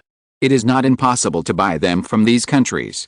In this case, if the military does not agree to these countries supporting Pedro II and agreeing to open up some military bases of the Brazilian military to the other party, then the maintenance of these production lines of the Brazilian military will not be possible. Given the evenly matched political ecology in Brazil, it is difficult for the military to do this. Therefore, the Brazilian military can only go all the way to the end and remain pro-Dutch. Otherwise, the weapons used by the Brazilian military will be short of ammunition, which will be a wish that will be realized immediately. With the financial resources of the Brazilian imperial government, don't expect them to discard weapons worth more than 1 billion Dutch guilders, £40 million. The annual maintenance of these equipment is also a business of tens of millions of Dutch guilders. Capitalists will not go against money. In order to maximize their profits, it is normal to buy the Dutch weapons production line. Fonseca and the Brazilian military are not incapable of calculating. William IV, sell it to them, but even if it is the same equipment, we need to ensure that all our active weapons have higher performance than the other party. Of course, our R&D department needs to be one generation more advanced in the active weapons. This is the defense we need to prepare for our leading active weapons in the world. This is not a realistic problem for William IV, but a relationship that requires security concepts and views. The most important means for the Netherlands to protect itself is to use technology to suppress global opponents, and naturally it will not dig a hole for itself to fill. Of course, as for whether the Brazilian military and Fonseca will take the risk of cutting corners in order to enrich themselves because of corruption, that is not something the Netherlands needs to care about. The situation in Brazil is tense now, so the ready-made weapons they purchased are prepared to be 50% higher than usual. Therefore, it is better to make than to buy. Perhaps this is why Fonseca and the military have the idea of buying a production line. Importing weapons production line equipment from the Netherlands means that the domestic budget remains unchanged, and the military's financial budget can do more things or get more pork. Of course, it depends on the integrity and ability of the Brazilian officials who handle it. Prime Minister Linden said vigilantly, "Your Majesty, do we need to supervise the flow of equipment? I am afraid that if these equipment are sold to Brazil, if Fonseca fails in the election and the anti-Dutch collegiate comes to power, I am afraid that these equipment will be taken by the British and Germans to obtain the entire equipment production line and be studied thoroughly by these countries. It will also be a trouble for us in the future." William IV frowned when he heard this.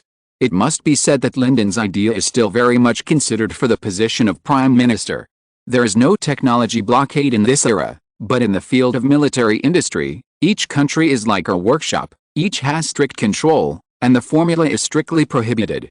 It is not a weapon that can be bought whenever you want, not to mention the weapon production line, which can prevent the unemployment rate of military countries from rising. Finally, William IV shook his head and said, "It doesn't matter. As I said before, they are a little worse than our current equipment, but at least one generation worse than our R&D department. As long as we keep innovating technology every day, these equipment will soon become obsolete. By 1900, 20 years later, they should be several generations behind us. I'm afraid that all the weapons they produce will be obsolete products." William IV sneered at Lyndon and said, "Moreover, if Brazil puts all of their annual military budget on us, Brazil will become more and more dependent on us. They won't have the extra financial resources to flirt with other countries. If Brazil is tied to us, it will get deeper and deeper. In the end, even if people like Khalidi come to power, they can only stare blankly. He wants to change sides, but the military will never agree.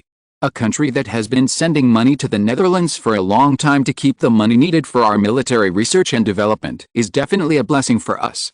In fact, it is not just Brazil.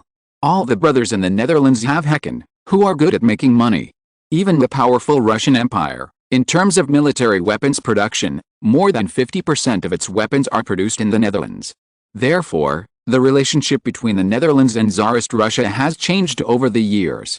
It is no longer the Netherlands that relies on the other side, but the Russian Empire that relies on the Netherlands as an arms supplier. The Netherlands is just borrowing the influence and intimidation of Tsarist Russia in the world. Each side gets what it needs. If you're listening to this novel on a channel other than Fanfic World, it means they downloaded and uploaded it without effort. We cordially invite you to visit our channel, Mundo Fanfic Novelis. There you'll find the original version of this story, and you can explore many other novels of various genres. We're waiting for you to immerse yourself in a world of incredible novels.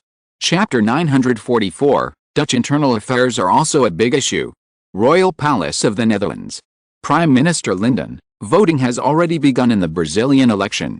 The situation in Brazil has attracted the attention of the world. If Fonseca fails, then our influence in Brazil will be a bit bad. In response, William IV remained silent. If the Brazilian Empire's opposition Prime Minister candidate Collage came to power, the prospects of Brazil and the Latin American 13 group would become unknown. Just a few days before the election, Collage publicly declared that the Kingdom of the Netherlands was the mastermind behind the global public opinion defamation campaign against him before the Brazilian Empire's key election on June 30, 1881. He wrote in the media of Brazil, Britain, Germany, France, Portugal and Austria respectively, Holland, "Please do not touch and interfere in Brazil's internal affairs." Just 2 days ago, on June 28, 1881, Nicholas Pearson, Deputy Minister of Foreign Affairs of the Dutch government, denied it. "We strongly oppose this statement. We officially declare, there is no talk of Dutch interference.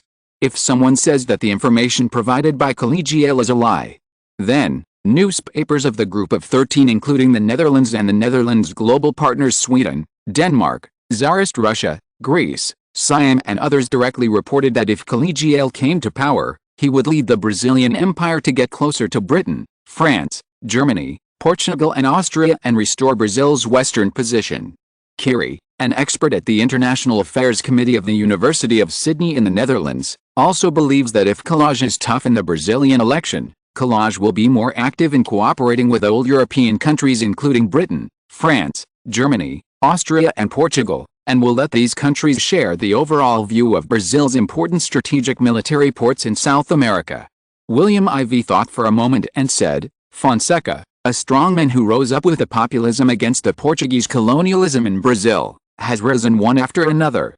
First, many democratic regimes in this era have already seen the collapse of social collective consensus and the loss of political mutual trust.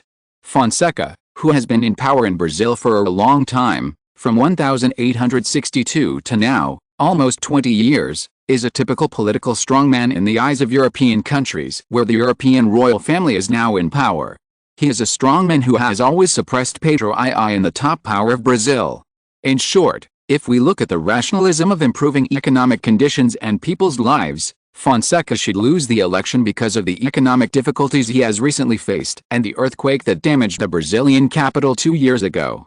However, the polls easily found that the identity politics that designed the strong emotions of Brazilian voters obviously played a greater role. This phenomenon is undoubtedly universal in the era.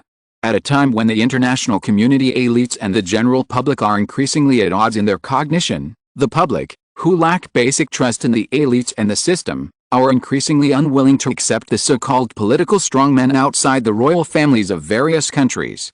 Fonseca was able to successfully counter the European powers' interference in Brazil's internal affairs and suppress Pedro I's return to the Portuguese colonial embrace, but the result was that the Brazilian people had a sense of national pride. This is why Fonseca's popularity in the polls remains high. He believes that there are too few civilian opponents, and calls he is a nobleman supported by Pedro I, and does not represent the broad grassroots of the people. And Fonseca has no opponents in the civilian field for the time being. Therefore, Fonseca has already won the election in this election.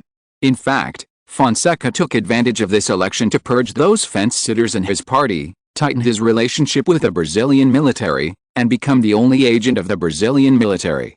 He may be able to stay in power for another 20 years with this irresistible populist force. Lyndon enviously said, "Will this work?" William IV nodded and said, "Of course, because Brazilians are very sensitive about colonization, the existence of Pedro I is actually the biggest blessing for Fonseca in his rule." Lyndon stared at William IV with wide eyes. After giving him a sullen look, William IV said, "Pedro I is a poison left by the colonial country standing on Brazilian territory. Whenever you see him, you think of the exploiter Portugal. Think about it, every time you are hungry, will you resist delicious food?" Lyndon suddenly came to his senses. It's true that Fonseca might stay in power for a long time. Including the previous 20 years, he has been in power in Brazil for 40 consecutive years. This data is longer than that of some kings of other countries. William IV saw the envy in Lyndon's response and couldn't help but be annoyed. The Netherlands would naturally not be fond of such a scene. The Netherlands has a multi-party system. Even William IV specifically implemented a multi-party system in order for the royal family to check the cabinet and challenge the royal family in parliament. Even many European royal families praised William IV's introduction of a small party to form a coalition cabinet to prevent the Netherlands from having a one-party dominant situation. It was a genius invention. The Liberal Party was the largest political party in the Netherlands before, accounting for 40% of the members of parliament. It was in power for 4 consecutive terms in 16 years, which made the Liberal Party almost the only one in the Netherlands. That's why William IV implemented the system of forming a joint cabinet in 1871 after he moved the capital to Melbourne on the Australian continent in 1871. In the general elections in 1874, the Liberal Party almost lost, and then it won by a narrow margin. However, in 1878, the Christian Party led by Lyndon and the Socialist Party led by Jules Darnathing finally adjusted after the narrow defeat 4 years ago and defeated the Liberal Party in the general election in December 1878. In February 1879, the world's first coalition cabinet government came to power in the Netherlands. It has been 2 years and 4 months since then. Next year will be the year for the election of a new Dutch Prime Minister. William IV is curious about how the 3 parties will perform this time. Lyndon naturally thought as much as William IV, but he just didn't show it. The Socialist Party has begun to slowly open up its own way in recent years, and is even expanding its territory in the traditional Christian Party province of New South Wales. Canberra is the product of the Socialist Party's increased appetite. You know, New South Wales is the province where Sydney, the Christian Party's base, is located. Isn't it competing with the Christian Party for the power to govern the province? Lyndon and other senior party officials even speculated that the Socialist Party was preparing to run for the Dutch Prime Minister independently in the future. The wings have grown hard, and they want to spread their wings and fly high. Lyndon thought helplessly.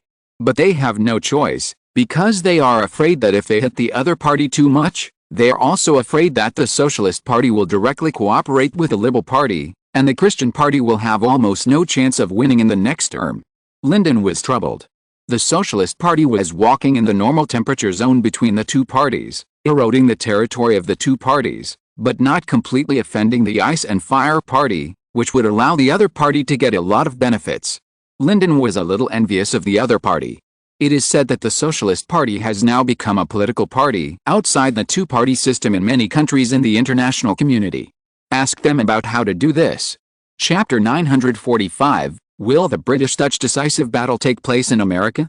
William IV ignored Lyndon's envy and went back to the Brazilian election. He said, whether Britain can continue to advance its global dominance and whether it will truly decline, and whether the Netherlands can achieve sustainable rise and balance Britain, the final will be in South America and not in Europe. Lyndon stared anxiously at first, and then he asked himself in doubt, why does your Majesty think so? William IV, as the Netherlands moved its capital to the Far East Australian continent and took root in the Indo-Pacific region and even the Middle East, its influence on the affairs of the Middle East increased. The Netherlands became the most important country in the region, and its influence gradually increased, crushing Britain, which had colonized a large number of colonies in India and Southeast Asia. Europe maintained the Nordic alliance formed with Sweden, Denmark and Spain, had a stable relationship with its Greek allies, and maintained a semi-alliance relationship with the Russian Empire for many years. This brought the Netherlands security benefits in some European territories and influence in Europe. However, it was still far behind Britain. After all, the British Isles were there, and Belgium and Portugal had British allies who stood firmly on Britain's side. Although the Ottoman Empire was not very confident in Britain, Britain was the most important and most trusted ally of the Ottoman Empire compared to other countries.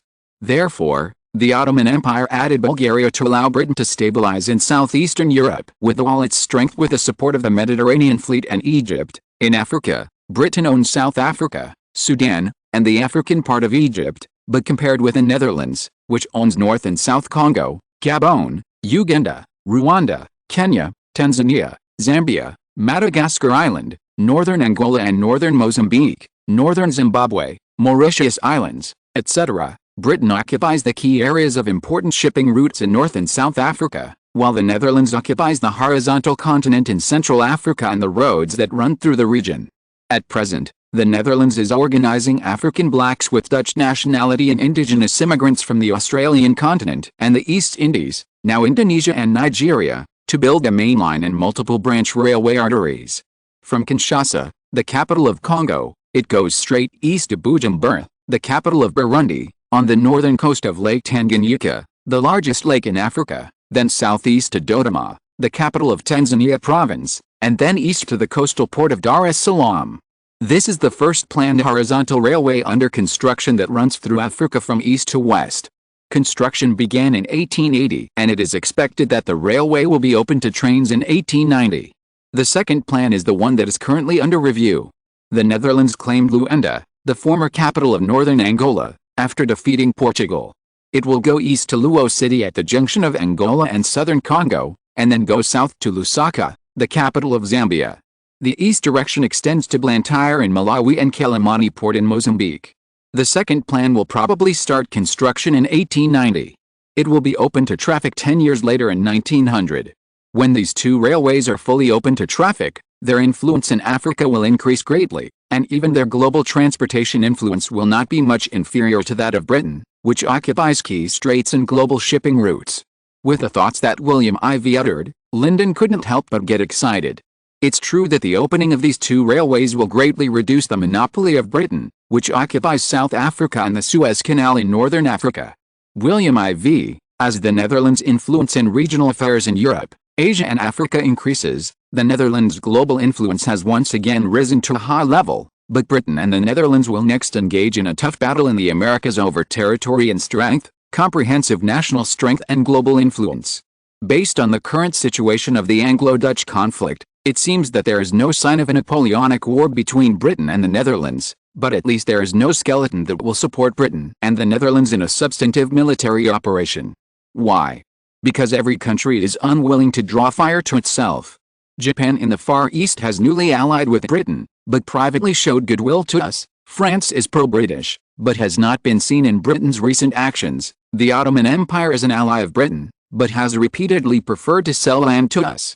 If this is not a show of goodwill, what is it? These countries are unwilling to have the war happen near them, in order to avoid fulfilling the alliance to help Britain fight the Netherlands. Even Portugal, although it does not get along with the Netherlands, is also an ally of Spain, using Spain to ease the dispute with the Netherlands. William IV said again, however, if Britain and the Netherlands were in America, these countries would definitely add fuel to the fire, hoping that we would fight to the death in America, and they would reap the benefits in the end. It's not just him who opens the door. Germany and Austria-Hungary are the leaders among them. So, at present, we Britain and the Netherlands will choose peaceful confrontation and force these countries that are on the outside to take sides. However, this has already foreshadowed a new hypothetical situation in the future. If the United States and the French Empire cannot achieve peaceful unification, and these two countries launch military operations to the south respectively, it is possible that two major wars will occur simultaneously in America and Europe. On the American side, Britain and the Confederate States of South America are on the side. It is not known whether America is supported by the Netherlands or the German Empire, but the probability of being unified is the greatest. As for France, Napoleon III and Queen Victoria of the United Kingdom may have agreed that Britain supports the unification of France, but behind the French Third Republic in the south is the rising German Empire. Now the German-Austrian alliance is powerful and Britain needs to avoid its edge. Will Britain stand up to help Napoleon III oppose the existence of the German-Austrian alliance? I don't think so.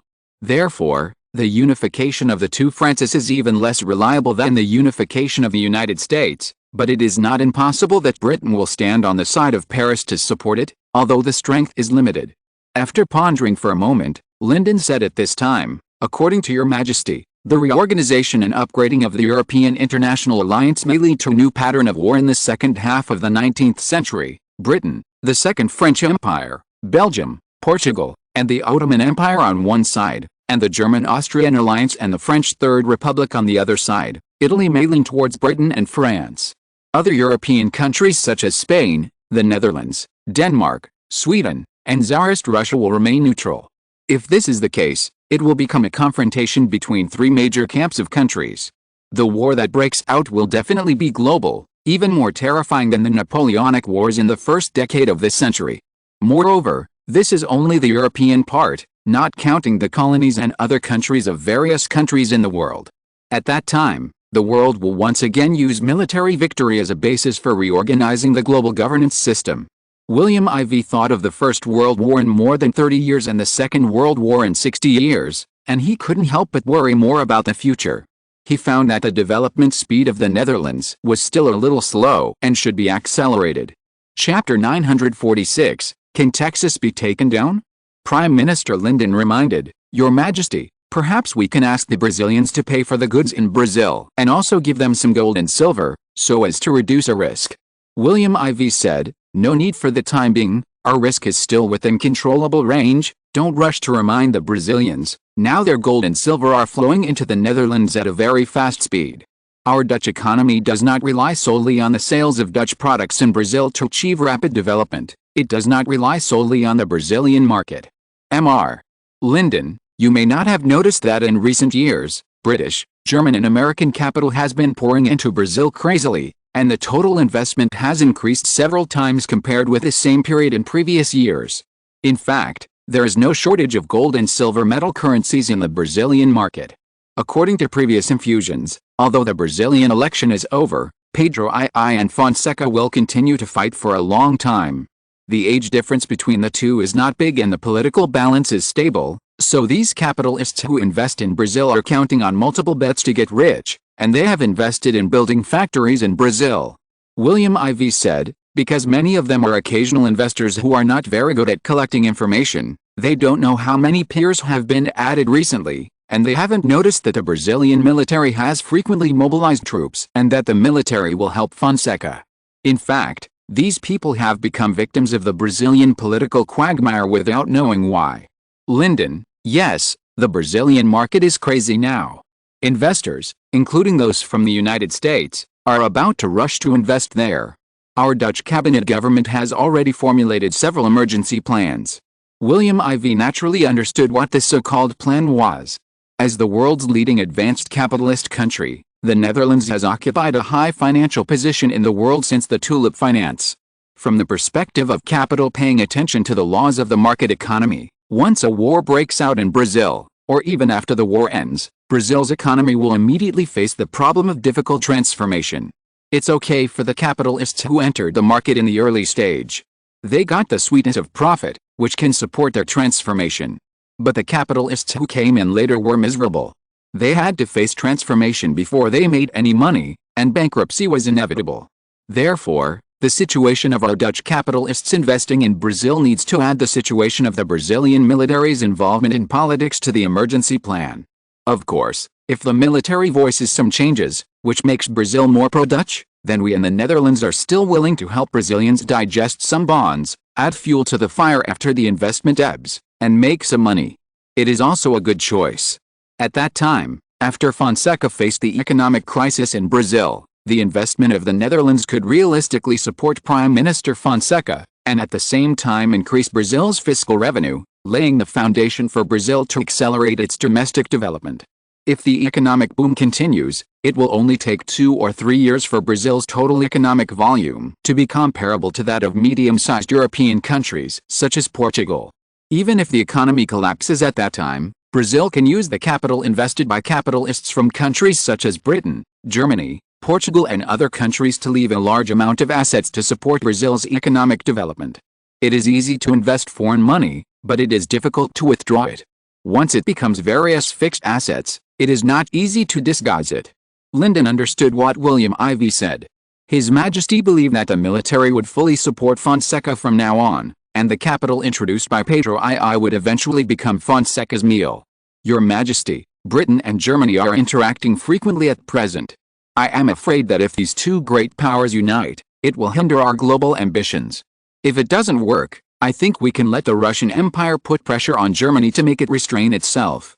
William Ivey said indifferently, Bismarck is not an easy person to deal with, so any pressure we put on it will have different effects. What you said will be counterproductive. What I hope most is that Britain and Germany will have more frequent contacts. In fact, this will make Napoleon III of the Second French Empire uncomfortable, and Britain and France will have conflicts. Furthermore, if Germany and Britain get closer, then Russia and France will be unhappy without us saying anything. Do we still need to promote it ourselves? Look now, didn't Tsarist Russia agree to our alliance in the Balkans? Also, isn't the Confederate States of America starting to calm down a bit now? The history that William Ivey of the United States knows now is different. Today, the United States did not unify in 1867, but continued to split. The variable is naturally because William Ivey brought about the rise of the Netherlands, which caused Britain and other countries to obstruct the unification of the United States.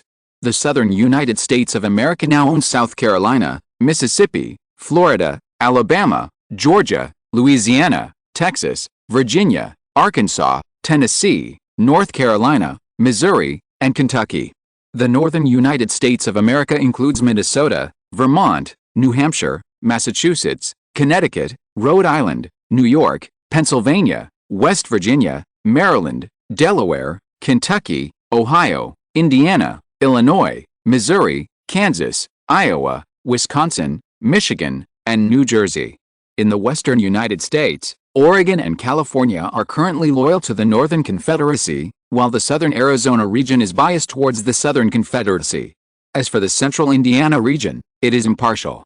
The remaining New Mexico, Colorado, Utah, Nevada, Washington, Nebraska, Dakota, etc. are the places that both the North and the South are fighting for. William Ivey asked sharply, which states of the United States border Mexico? Lyndon, there are 4 states, including California, Arizona, New Mexico, and Texas. If Mexico and the Confederate States of America go to war, which state do you think will suffer the most in the North and South? Lyndon, Texas. William Ivey, why? Lyndon, Texas and Mexico border each other and occupy half of the border between South America and Mexico. California is under the jurisdiction of the Confederate States of America to the north. Therefore, among our 4 states, California will not be attacked by Mexico without a strong navy to cover it. After all, the North is one of the world's major naval and industrial powers. The South, on the other hand, is full of slave owners. If Mexico fights, it may be more handy. Your Majesty, are you going to let Mexico attack Texas? Chapter 947. The Brazilian election results are out. 1881, the Brazilian election came to an end without any danger. 3 days later, the Brazilian Electoral Fairness Supervision Committee announced the results of the election. Prime Minister Fonseca was re-elected. The Liberal Socialist Party led by him occupied more than 70 seats in the parliament, completely crushing the Labour Party and continuing to govern Brazil. Dutch Prime Minister Linden became the first leader of a global country to send a telegram to congratulate Fonseca. After that, other members of the South American 13 group expressed their support for Fonseca to continue to govern. Following closely, Sweden, Tsarist Russia, Denmark, Greece, Siam, Qing Dynasty, the United States of America, Spain, Italy, the Second French Empire, the Austro-Hungarian Empire, the German Empire, the Third French Republic, and the Ottoman Empire all expressed their support for Fonseca's victory. As the general trend has become a reality, Argentina, Uruguay, and Paraguay also joined in recognizing Fonseca's victory in the general election. Finally, the British and Portuguese governments had to admit that Fonseca's Liberal Socialist Party was the winner of this Brazilian election. Pedro I never recovered from this and became a symbolic figure in Brazil. Fonseca's use of Brazilian populism to develop his own successful election campaign turned out to be a phenomenon in the future, which was later called the populist phenomenon in political science. This time, Fonseca was successfully elected as the Prime Minister of Brazil for the next 4 years because of populism, which showed the world its great role. Although he may lose the election in the future, it will also ensure that Fonseca will have the potential to make a comeback at any time. Currently, President Stephen Douglas of the United States of America is learning from Fonseca, and so is Garfield. The two were able to win the first place in the American Party primaries, become representatives of their respective parties, and compete for the presidency in the general election in December this year. Although populism will be a derogatory term in the future, it led to the rise of political strongmen in the 19th and early 20th centuries. Obviously, many democratic regimes have seen the collapse of social group consensus and the loss of political mutual trust. In the UK, the turmoil between Prime Minister Gladstone and former Prime Minister Disraeli of the opposition Tory party has been more than 20 years of political career, and they still continue to lead the two parties in the competition without rules and gentlemanly manners in the UK. They have entered the stage of using populism to attack each other. Compared with the interests of the UK and the interests of their respective parties, they chose the latter, which naturally dissatisfied the British royal family. Therefore, Queen Victoria has begun to increase the royal family's participation in the domestic and foreign affairs of the UK. The recent frequent visits of Crown Prince Edward to various European countries are the best response to Gladstone and Disraeli. However, this time, Fonseca's national dissatisfaction prompted the opposition camp to see the opportunity for change. Many ambitious figures quickly integrated, and Britain, Germany, Portugal and other countries secretly emboldened them, so Collegio was jointly withdrawn to challenge Fonseca. Even at that time, many Brazilian and European media newspapers said that Collegio was the darling of Brazilian society. He continued to lead in many polls before the election and won 44.81% of the votes in the first round of voting on June 30th. Fonseca failed to win more than half of the votes in England and Germany, forcing the election to enter the second round. Fonseca's camp began to vigorously promote that Pedro I and Collegio secretly colluded with European colonists, successfully shaping Fonseca's image as a national hero, and then Brazilian polls turned to Fonseca. Collegio won 46.2% of the votes in the second round of voting, lagging behind Fonseca's 53.8%. Although Collegio described this as the most unfair election in Brazil in many years, he did not challenge the election results. After all, countries around the world have acknowledged this result, and the general trend has been set. Even Britain and Portugal behind him and Pedro I have no choice but to accept it. How can they change it? So Fonseca will serve as Prime Minister of Brazil for the 6th time in early October. German Empire, Berlin. The dust has settled on the Brazilian election. Facing fierce competition from the opposition Labour Party, Fonseca defeated his opponent by several points in the second round of voting and was successfully re-elected. He continued to be the Prime Minister for 4 years from October 1881 to September 1885. This is a fact that is difficult for countries, especially Britain and Portugal, to accept. Fonseca actually won. They invested so many resources, wouldn't that be a waste? Various signs before the election were unfavorable to him. International public opinion, mainly based on the interference of old Europe in the Brazilian election and the support of Fonseca by the Netherlands, also predicted that Fonseca's victory would only be 50-50. Therefore, The election results on June 30th surprised the outside world and were also very disappointing. Fonseca's victory not only reflects his mature political skills, but also highlights that the challenges faced by Fonseca in Brazil do not seem to pose much of a threat to him. Several people present understood that the rulers of Brazil in the future or even decades despise Fonseca. After this battle, Pedro II was absolutely suppressed in Brazil. From then on, Fonseca had the final say in Brazil. Netherlands Prime Minister Linden congratulated Fonseca. The Netherlands sold its arms production line and supported Brazil's joining the 13-nation group in Latin America, which became a bargaining chip, Bismarck said with a frown and a little helplessness. Although the result of the Brazilian election was unexpected, Fonseca won, which made Bismarck realize that it was still difficult to change domestic affairs with external support.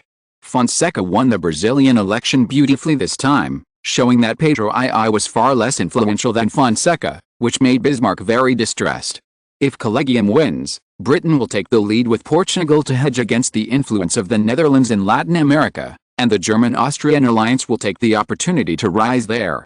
This is the result he wants to see most. William I, in the eyes of European countries, Fonseca, who has been in power for a long time, is a typical political strongman. Although it belongs to a neutral country and is sometimes even close to Portugal, the Brazilian government under Fonseca refuses to follow the steps of Britain, Germany, Austria, Portugal and France in diplomacy. In issues such as sanctions against Britain, British and Dutch interference in Chile's internal affairs, and the Netherlands' hostility to Britain and Britain's friendship with Argentina, the Fonseca government has turned a blind eye, as if they do not exist. Even on the issue of deepening relations between Argentina and Britain, it has openly sung a different tune and expressed dissatisfaction with the increase in Argentina's military strength and the threat to Brazil's security. Old Moltke, in the past few years, he has also begun to gradually control public opinion in Brazil, suppress those who oppose him, and even arrest influential opposition political figures. Although the opposition Labour Party criticized the unfairness of this election, the Electoral Fairness Commission basically agreed that there was no major fraud in the election. The result reflects that the real public opinion in Brazil is still biased towards Fonseca. Chapter 948, Japan's top diplomat in high spirits in London. William I sighed. Brazil's inflation constitutes the background of this Brazilian election. Brazil's economy has been in recession due to the earthquake. The first round of elections only received such a low number of votes, which shows that the public resentment is huge. However, this person knows how to use public resentment to turn it into his own strength, which eventually became the secret of his success. Bismarck believes that Fonseca's victory in Brazil is mainly because he successfully manipulated nationalist sentiments and religious beliefs. His opponents are agents of the old group. The introduction of these former colonists to rule Brazil has made Brazilians panic. In the second choice, College was made into an agent who supports those former colonists, and he is a national hero who maintains Brazil's sovereignty and independence.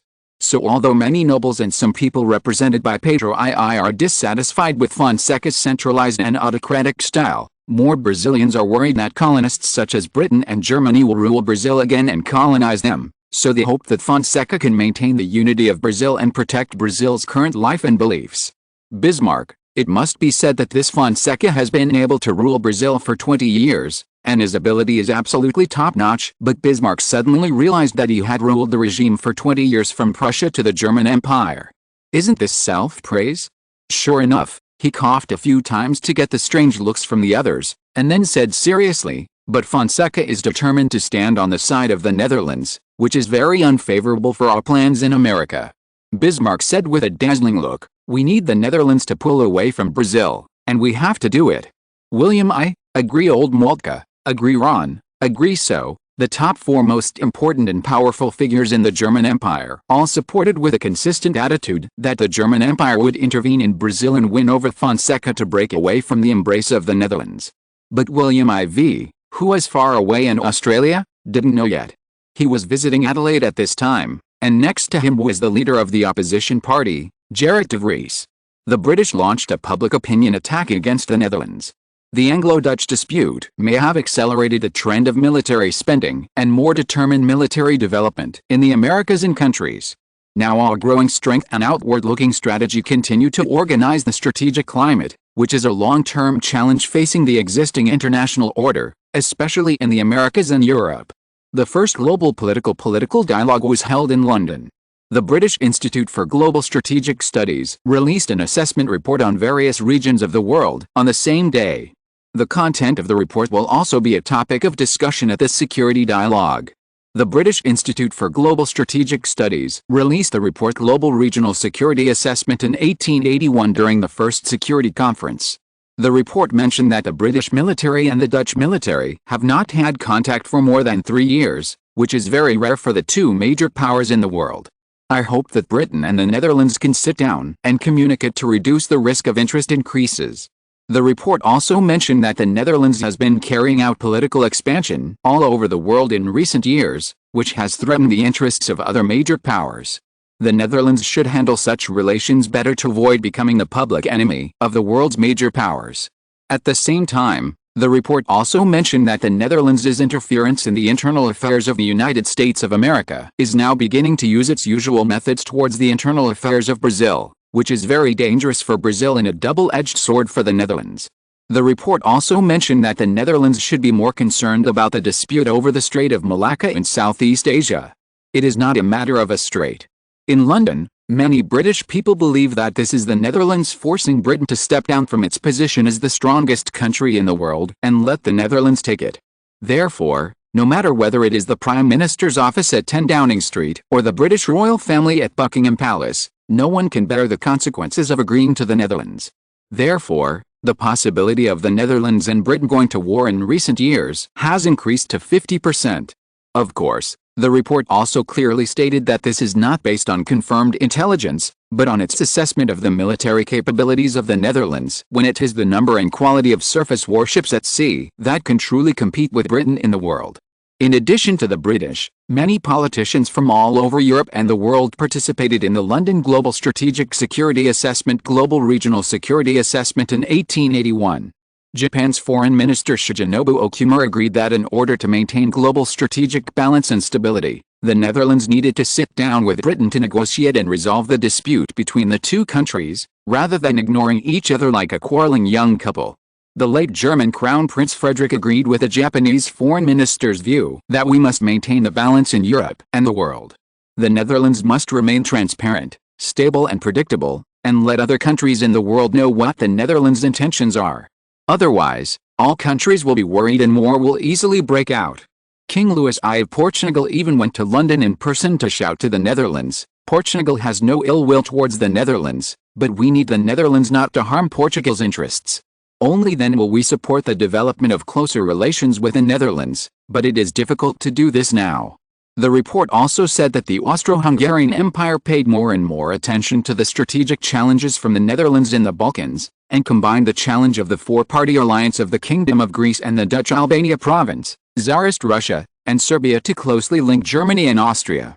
Italy and the Ottoman Empire also began to guard against the Netherlands, which means that the Balkans may accelerate military spending and military strength to cope with the huge pressure on the Balkans due to the joining of the Netherlands. Because of this, many European countries have re-examined their approach to the Netherlands in the Balkans and Latin America. British Foreign Secretary Greville said that more and more people are beginning to discuss the possibility of using force, and some European medium-sized powers such as Italy and the Ottoman Empire are increasing the speed of shipbuilding and the purchase of warships and weapons in order to cope with the expansion of naval powers in the Mediterranean. They all revealed their concerns about the lack of transparency in the actual scale of the Netherlands in the Balkans. Shigenobu Okumura believes that Britain and the Netherlands should communicate well in dealing with security issues concerning the Netherlands. As for how to promote Anglo-Dutch cooperation in this regard, he said, the Netherlands should talk to Britain and other major powers to understand where the other side's problems are and how to deal with them. The highest Japanese diplomat was invited as a guest speaker in London and pointed out with great enthusiasm, Japan can even act as a mediator in Tokyo, hoping to help Britain and the Netherlands ease tensions. Chapter 949 The electrical industry era has officially arrived. 1881, the External Propaganda Department of the Royal Netherlands Academy of Sciences officially recognized the discovery of a method for long-distance power transmission by the French immigrant Depper. The Dutch East India Group, the financier behind the Christian Party, subsequently announced that it had acquired it, and Mr. Depper became the chief engineer of the East India Power Company, a subsidiary of the group. On July 12, the East India Group also announced that Edison, the second largest shareholder and president of the Dutch General Electric Company under its company, had built the world's first thermal power station and connected the transmission lines into a network, which shocked the world. It even overshadowed Brazil, which had just concluded its general election a few days ago, and the Global Strategic Security Conference being held in London. You must know that in this era, electricity is an excellent and cheap new energy source. With its widespread application being promoted by emerging countries such as the Netherlands, Germany, and the United States, it has promoted the rapid development of emerging industries such as the electrical industry and electrical manufacturing industry. With Depper and Edison making electricity more convenient, people later officially believed that it was only from 1881 that mankind entered the electrical age from the steam age. As if unwilling to see the East India Group enjoying the glory alone, the Dutch Far East Group, the main financier of the Liberal Party, one of the three major groups in the Netherlands, began to show its claws. On July 15, 1881, the German inventor von Tangs of the group invented the world's first panning machine, and also announced that another Davis invented the stereo camera and the two-phase stereo lens. As if unwilling to see these two rivals surpass them, the latecomer Dutch United Group, the third largest party, the Socialist Party, one of the three major giants in the Netherlands, announced on July 18 that the physicist Maxwell of the group invented the world's first color photo. The appearance of this photo is even more shocking than the invention of stereo cameras and generators. The three major groups in the Netherlands have successively released new inventions, which has attracted global attention and further confirmed the Netherlands' position as the world's leading navigator in the electrical age. Even Germany and the United States can hardly catch up, not to mention Britain, which is unwilling to give up its position as the leader in the steam age. Britain is currently using a lot of energy and resources to expand the application of steam engines.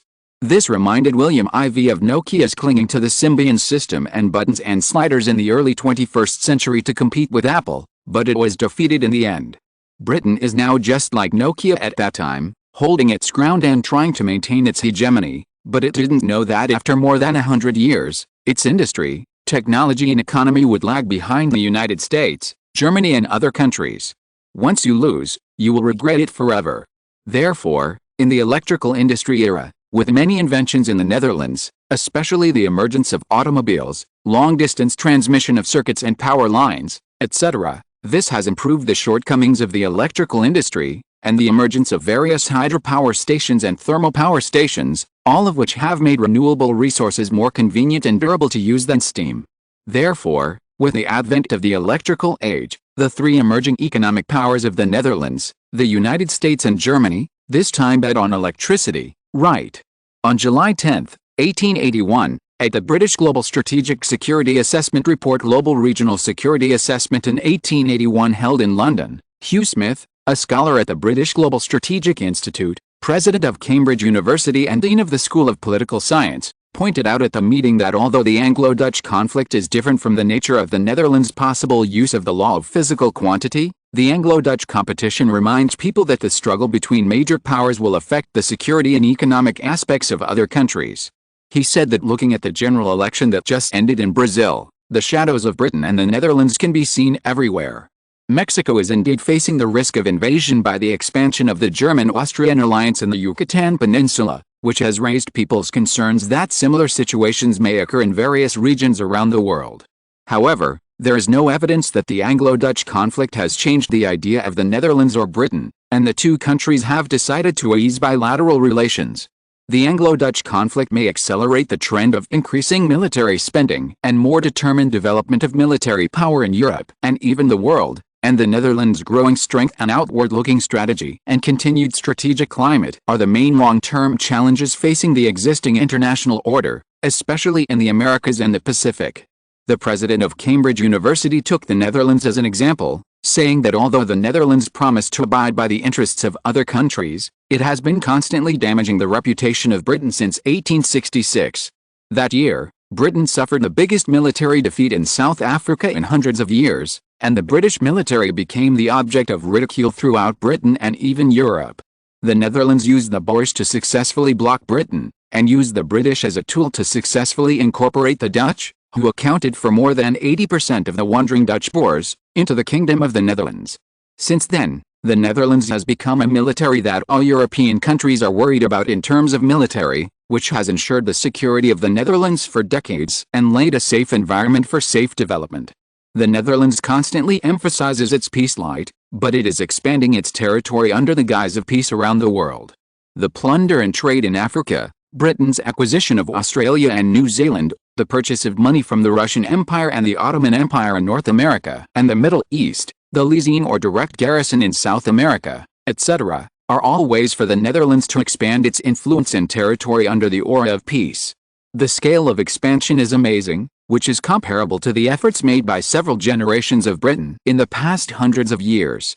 The Netherlands only used William IV to do it in just 20 years. It must be said that the efficiency of this Dutch majesty is very high. After praising for a while, Smith emphasized the threat of the Netherlands. By the end of this century, if the Netherlands continues in this way, under the alliances established by various countries and the binding of various organizations, all countries will become the two opposing parties encouraged or drawn by the Netherlands. In this way, the equilibrium situation originally established by other countries will break the global strategic balance. The development of the Netherlands and its allies and structural organizations will not only continue to attract the attention of other powerful countries, but also attract the attention of various small and medium-sized countries, because this will bring major threats and risks to other countries in the world.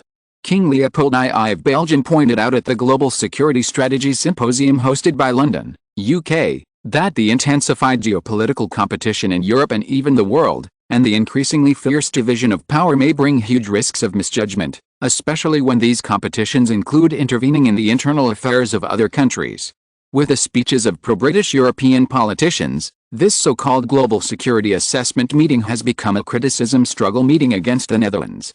The Netherlands has become the target of venting for these countries present. As the words of those present were amplified by media in various countries, countries around the world could not help but pay more attention to the Netherlands. Everyone wants to see how the Netherlands will respond to the summit held by these anti-Dutch countries, and use this as a window to observe the Netherlands. Chapter 950 Britain successfully tied the Netherlands and Russia together. In the face of criticism of the Netherlands by a handful of countries at the Global Strategic Security Summit hosted in London, the Netherlands fought back. On July 20, 1881, a piece of heavy news came and shocked the world. After hosting the Balkan Summit, Joseph Beit, the Minister of Foreign Affairs of the Kingdom of the Netherlands, held 3 consecutive days of meetings and consultations with the visiting Prime Minister and Foreign Minister of the Russian Empire Gorchakov. The two countries jointly announced that the Kingdom of the Netherlands and the Russian Empire will cooperate in the Far East, conduct various military exercises in the Sea of Japan and the Pacific Ocean, and the two countries will firmly stand on each other's side and support each other when it comes to their respective interests. The two countries also announced that their relationship has officially become a semi-alliance relationship with treaty-bound constraints. The treaty stipulates, first, the Russian Empire supports the security of the Netherlands and Europe from being invaded by other countries. The Russian Empire has the obligation to help the Netherlands drive away the other party when the Dutch European territory is invaded. The Netherlands supports the strategic interests of the Russian Empire in Europe. Second, the Russian Empire supported the presence of the Netherlands in the Balkans, and understood and supported the alliance between the Netherlands and Greece. The Netherlands recognized the relationship between the Russian Empire and the Frank country Serbia, and formally recognized Rome, Moldova, etc. as territories notified by the Russian Empire.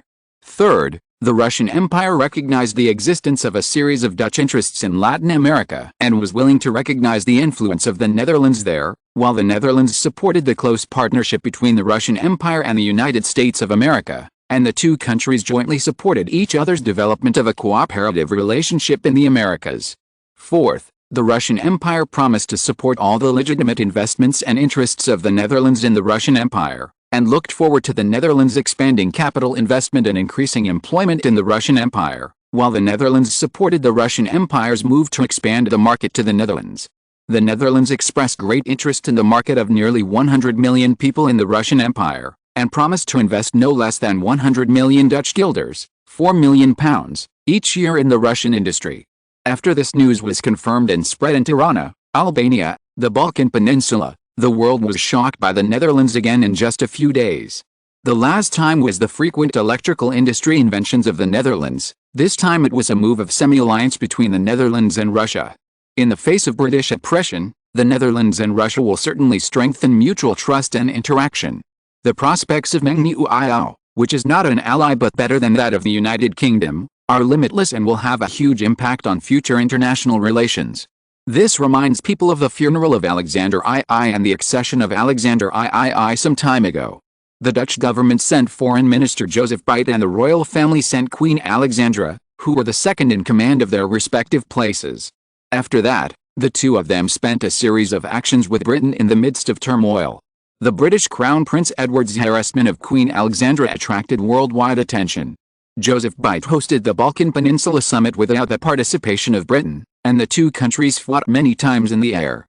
There were wins and losses, and generally speaking, Britain fell behind. After the Balkan Peninsula Summit, the Netherlands, Russia, Serbia, and Greece formed a joint defense system, which shocked Britain and other neighboring countries. Many people woke up at this time. It turned out that the Netherlands and Russia may have begun to prepare for this semi-alliance treaty since Queen Alexandra and Joseph Beit visited St. Petersburg. All that followed was only implemented in detail.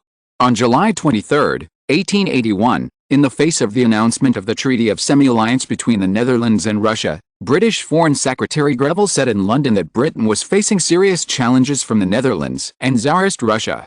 Obviously, the practice of the Netherlands and Tsarist Russia banding together for warmth made Britain feel a shocking threat. For a long time, well-known British politicians such as Viscount Palmerston have been calling on Britain to avoid a situation of the Tsarist Russian Empire and other European powers banding together, believing that it would be a nightmare for Britain. During the Napoleonic Wars, when facing Napoleon of France, although Britain temporarily cooperated with Tsarist Russia, at the Vienna Conference in 1815, the two countries began to fight for their respective interests, especially on the issue of the Netherlands. In the end, the Tsarist Russian Empire succeeded in making the Netherlands independent again, and the price of the transaction was that Britain also got other overseas territories of the Netherlands, such as South Africa, which was what the Tsarist Russian Empire originally wanted. The Tsarist Russian Empire officially borrowed Dutch capital and technology to allow Tsarist Russia to develop science and technology in Europe. Although it was difficult to keep up, it did not fall behind too much technology. Now that the Netherlands has developed, the worries of Viscount Palmerston and others in the UK have come true. During his reign, the Netherlands fought with Britain but did not break up. It was even said that the Netherlands stood on the side of Britain at that time, which made Britain's position very stable in the 1860s and always had the upper hands in various struggles. Even Viscount Palmerston warned in his last autobiography, The Great Chessboard, that if the Netherlands and Russia came together, Britain would lose the initiative in a series of regions such as Europe, Asia, the Near East, the Balkan Peninsula, and the Middle East. Now, his prediction has been successfully realized. Claxton and Disraeli have pushed the Netherlands out. This has the same effect as an old American saying, lifting a rock and dropping it on one's own foot. With the visit of these two heavyweights of the Dutch royal family and the cabinet government to the Tsarist Russian Empire, the relationship between the two countries has expanded. Beit and Gorchakov met in the Balkan Peninsula, and the two sides held fruitful talks. The two sides signed a number of cooperation agreements and expressed their willingness to further deepen cooperation between the two sides to provide guarantees for contributing to regional security and world peace. In the context of Britain stepping up its containment and counter-containment of the Netherlands, this semi-alliance treaty between the Netherlands and Tsarist Russia undoubtedly has far-reaching international geopolitical significance. Britain has been suppressing the Russian Empire for more than 60 years. In the Middle East, Britain supported the Crimean War many times, but failed to make the Russian Empire take the southward passage. In Central Asia, Afghanistan became the biggest barrier for Britain to hold India, a crown colony, so the two countries fought and met there. In the Far East, Britain is now cultivating Japan, on the one hand to increase the chances of winning against the Netherlands, but on the other hand, it is also completely blocking the Russian Empire's outlet to the sea, preventing the Russian Empire from expanding its navy there, making it difficult for it to achieve great things. On the other hand, Britain also used its influence to influence the progress of the Balkan Peninsula, making the Balkan Peninsula always a powder keg, so that the Russian Empire could be caught in war at any time and could not extricate itself. Furthermore, Britain also allied with Ireland, which was still the Kingdom of Prussia at the time, to cultivate it to deal with Russia and Austria. Later, Britain succeeded in alienating the relationship between Russia and Austria during the reign of Nicholas I in 1856. Nicholas I was defeated in the Crimean War because Austria stood aside and even sent troops to threaten the Russian border. Nicholas I was so angry that he vomited blood and died. It can be said that Britain's containment and suppression of the Russian Empire has reached the point of using every possible means. In addition to Britain's various suppressions and precautions against the Netherlands, Britain seems to have successfully won over Germany to stand on its side, and wants to use the same methods it used against Russia on the Netherlands. This is very obvious. End of this chapter. Thank you very much for reaching the end. Don't forget to like. Looking for more exclusive content and immediate access? Subscribe to our Patreon. Remember, every like, subscription, or donation encourages us to continue. Thanks to everyone. See you in the next video.